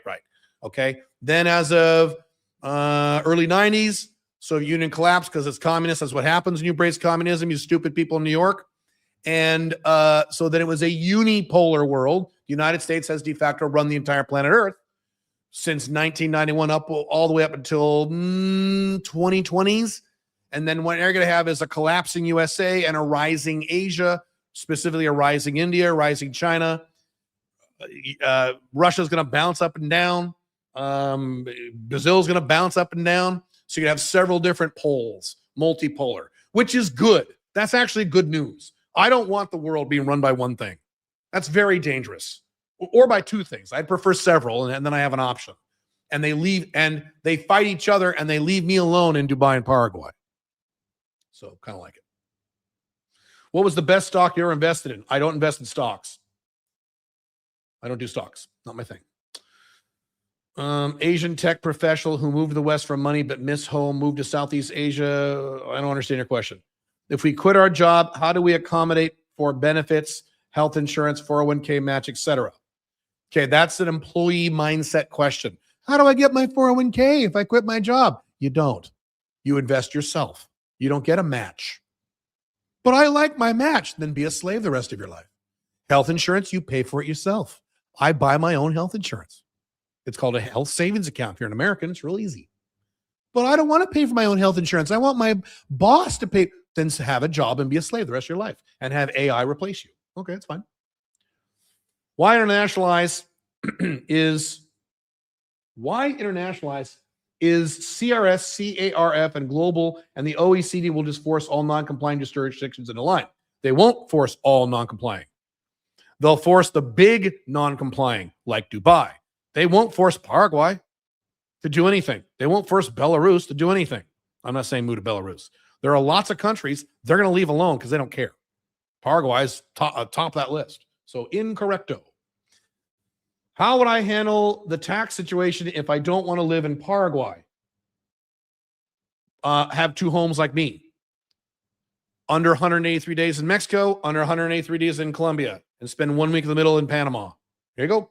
No zero tax. Mexico is easy to avoid taxes because I know a lot of expats don't pay taxes. You can also lie. I don't advise lying or breaking the law. I always advise to follow the laws of wherever you live. If you hate the laws of where you live, then leave. So you can, I know lots of people live in Mexico who just tell Mexico, I didn't make any money. I don't make any money. I'm poor. And Mexico has no way of checking, so they lie. I don't recommend that, but it is an option. But I don't do that. Would AI help with medical advances? Absolutely. With people with various health conditions? Abso-fucking-lutely.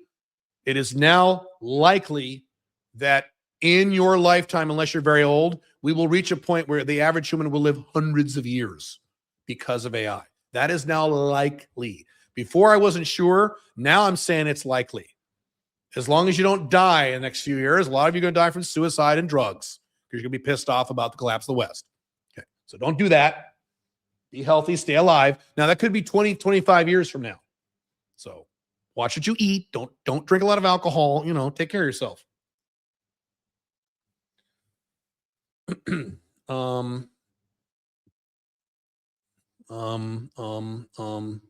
Let's see. You guys keep asking questions and keep push them up, and I can't read them. Would AI?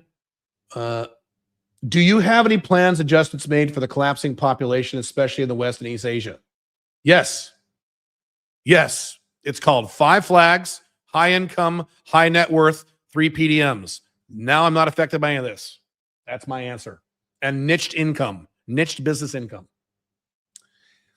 Read my book, Freedom Fortress.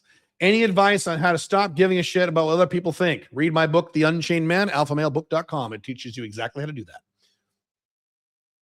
I love doing sales. Good. Can I do that as my Alpha 2.0 business? Because what about if I have kids? Huh?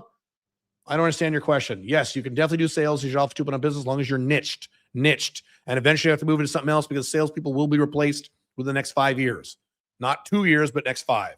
But the answer is yes. You got to pivot later, though. Didn't Paraguay just adopt CRS?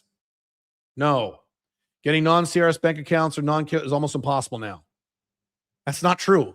You're wrong. I'm sorry, you're wrong. You're wrong on both counts. Which one of your products brought the highest percentage of success to people? Well, I have like 80 products. There's no way for me to determine that. 90 Biz Builder is pretty damn good, though. Has Paraguay changed a lottery now for residency? For sure. We will know in about 3 weeks. Billy's down there now getting people residency right now. She's down there right now. I got guys down there right now doing this to prepare, so you don't have to worry about it. The point is, you don't want to. Here's the point of this, guys.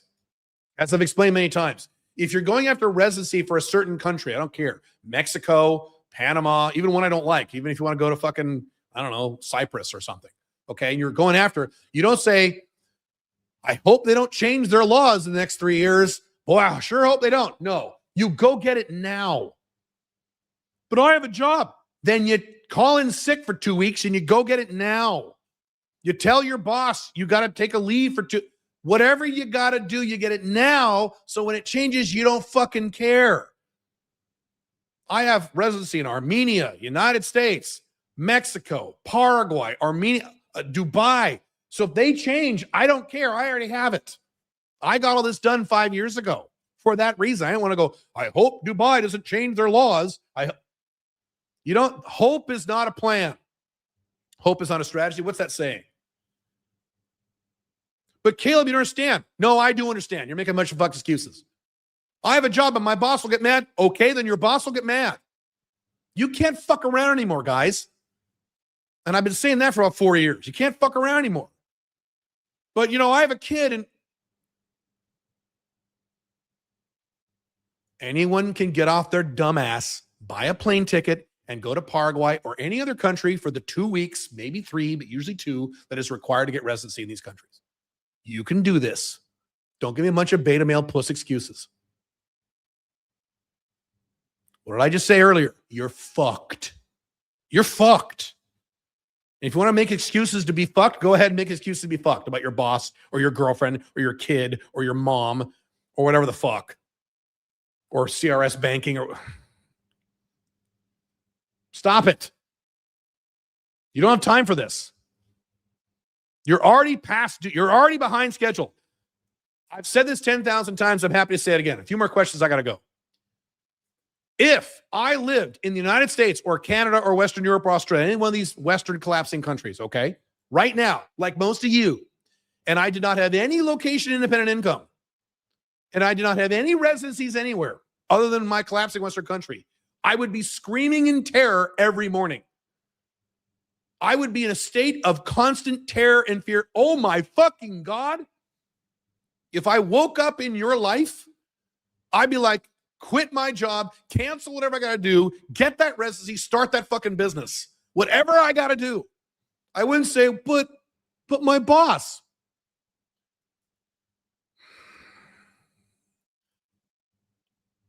I've been doing this for a long time, and I've done entire videos and blog posts about this. I get emails from guys who don't follow my advice and what happens to them. I've gotten the emails, and I hate getting them. Normally, I'd say, well, I fucking told you so. I don't like getting them. And I still get them. And over the next several years, I'm going to get a lot of emails and comments saying, I listened to you back in 2025 or 2023 or 2000, and I never did it. And now, Bubba, I'm going to get a horror story that could have been prevented if you fucking took my advice. I'm going to get a lot of those in the next 5 years. A lot. I didn't do it because I made a bunch of bullshit excuses about blah, blah, blah, blah. And I didn't start my business. I didn't get my residency. I didn't da-da-da-da. I didn't da-da-da-da. Or in many cases, I got monogamous and married a traditional monogamous marriage. And now I can't see my own kids.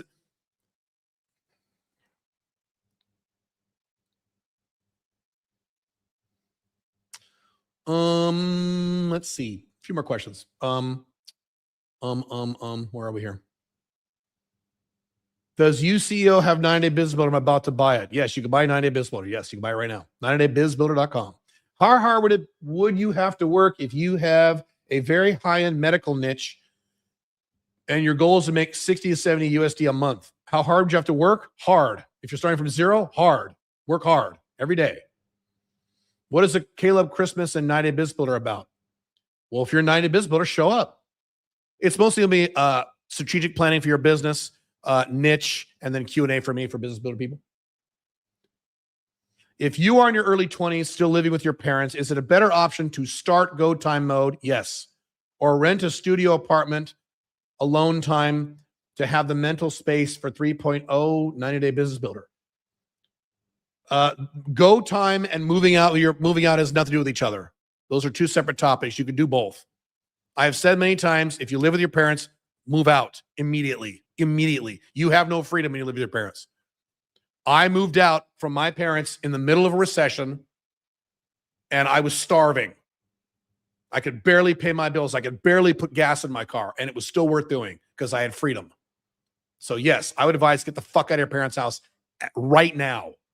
Right now. Even if you've got to move into a shitty, I've said this. I'd rather you live, you young guys, in a shitty studio apartment with 2 roommates in the worst part of town than live with mommy and daddy. Because if you live with mommy and daddy, you're not free. And I teach freedom. I moved out when I was 18. I was 18 in the middle of a recession when I was a dumb shit and didn't know anything. No job prospects, no nothing. I made it work, but it was hard, but it was worth it. I meant, what if I have kids and I'm living in 2 places? How do I handle that? That's a very big topic. I can't answer that in a quick answer like this. You need to be very organized with your time and spend a lot of time with your kids. If the lottery goes into effect, will you give an update video on it? Over at Substack, yeah, not at YouTube. I'm not allowed to talk about that stuff on YouTube anymore. Why do you think AI replaces salespeople? It already is. It's already replaced SDRs because it can talk and it sounds real. That's why. Especially high-ticket sales when people buy from humans. Right now, it won't do it. I said in 5 years. I'm not talking about now. I'm talking about 5 years. It will replace you in 5 years. I'm going to be right about this. As white people are going extinct, yes. I just saw the map of the birth rates. It's hilarious. I'm going to put it on YouTube. I will put that on YouTube. A color-coded world map of birth rates, and it shows green where they're having replacement, and then red or yellow where there's under replacement. And it's the entire world is red or yellow except a little band in Africa and Paraguay. White people going extinct. Would it ever get to a situation where the situation is so bad and something needs to be done? That's for white people who want to do something. What would you do?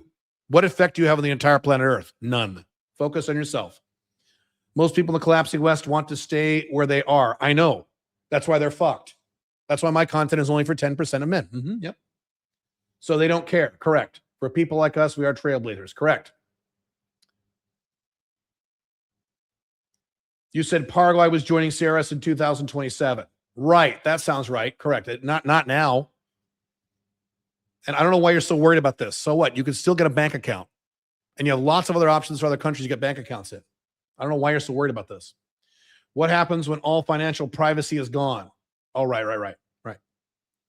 Did you read the article? Read the article. Do you use Graphene OS on your phone? No. Do you worry about surveillance? No. 2% rule. Read the 2% rule. All right, last question. I got to go. Have you ever traveled without a home base? Yeah, I was homeless in 2023 for about 3 months. Yeah.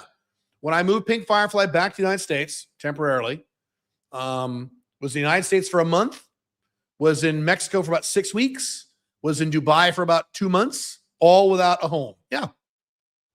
I don't care. Fine. I'm hyper flexible. Don't care. Don't love it. Not a permanent scenario, but I could be homeless for a few months. No problem, dude. I'm hyper flexible. All right.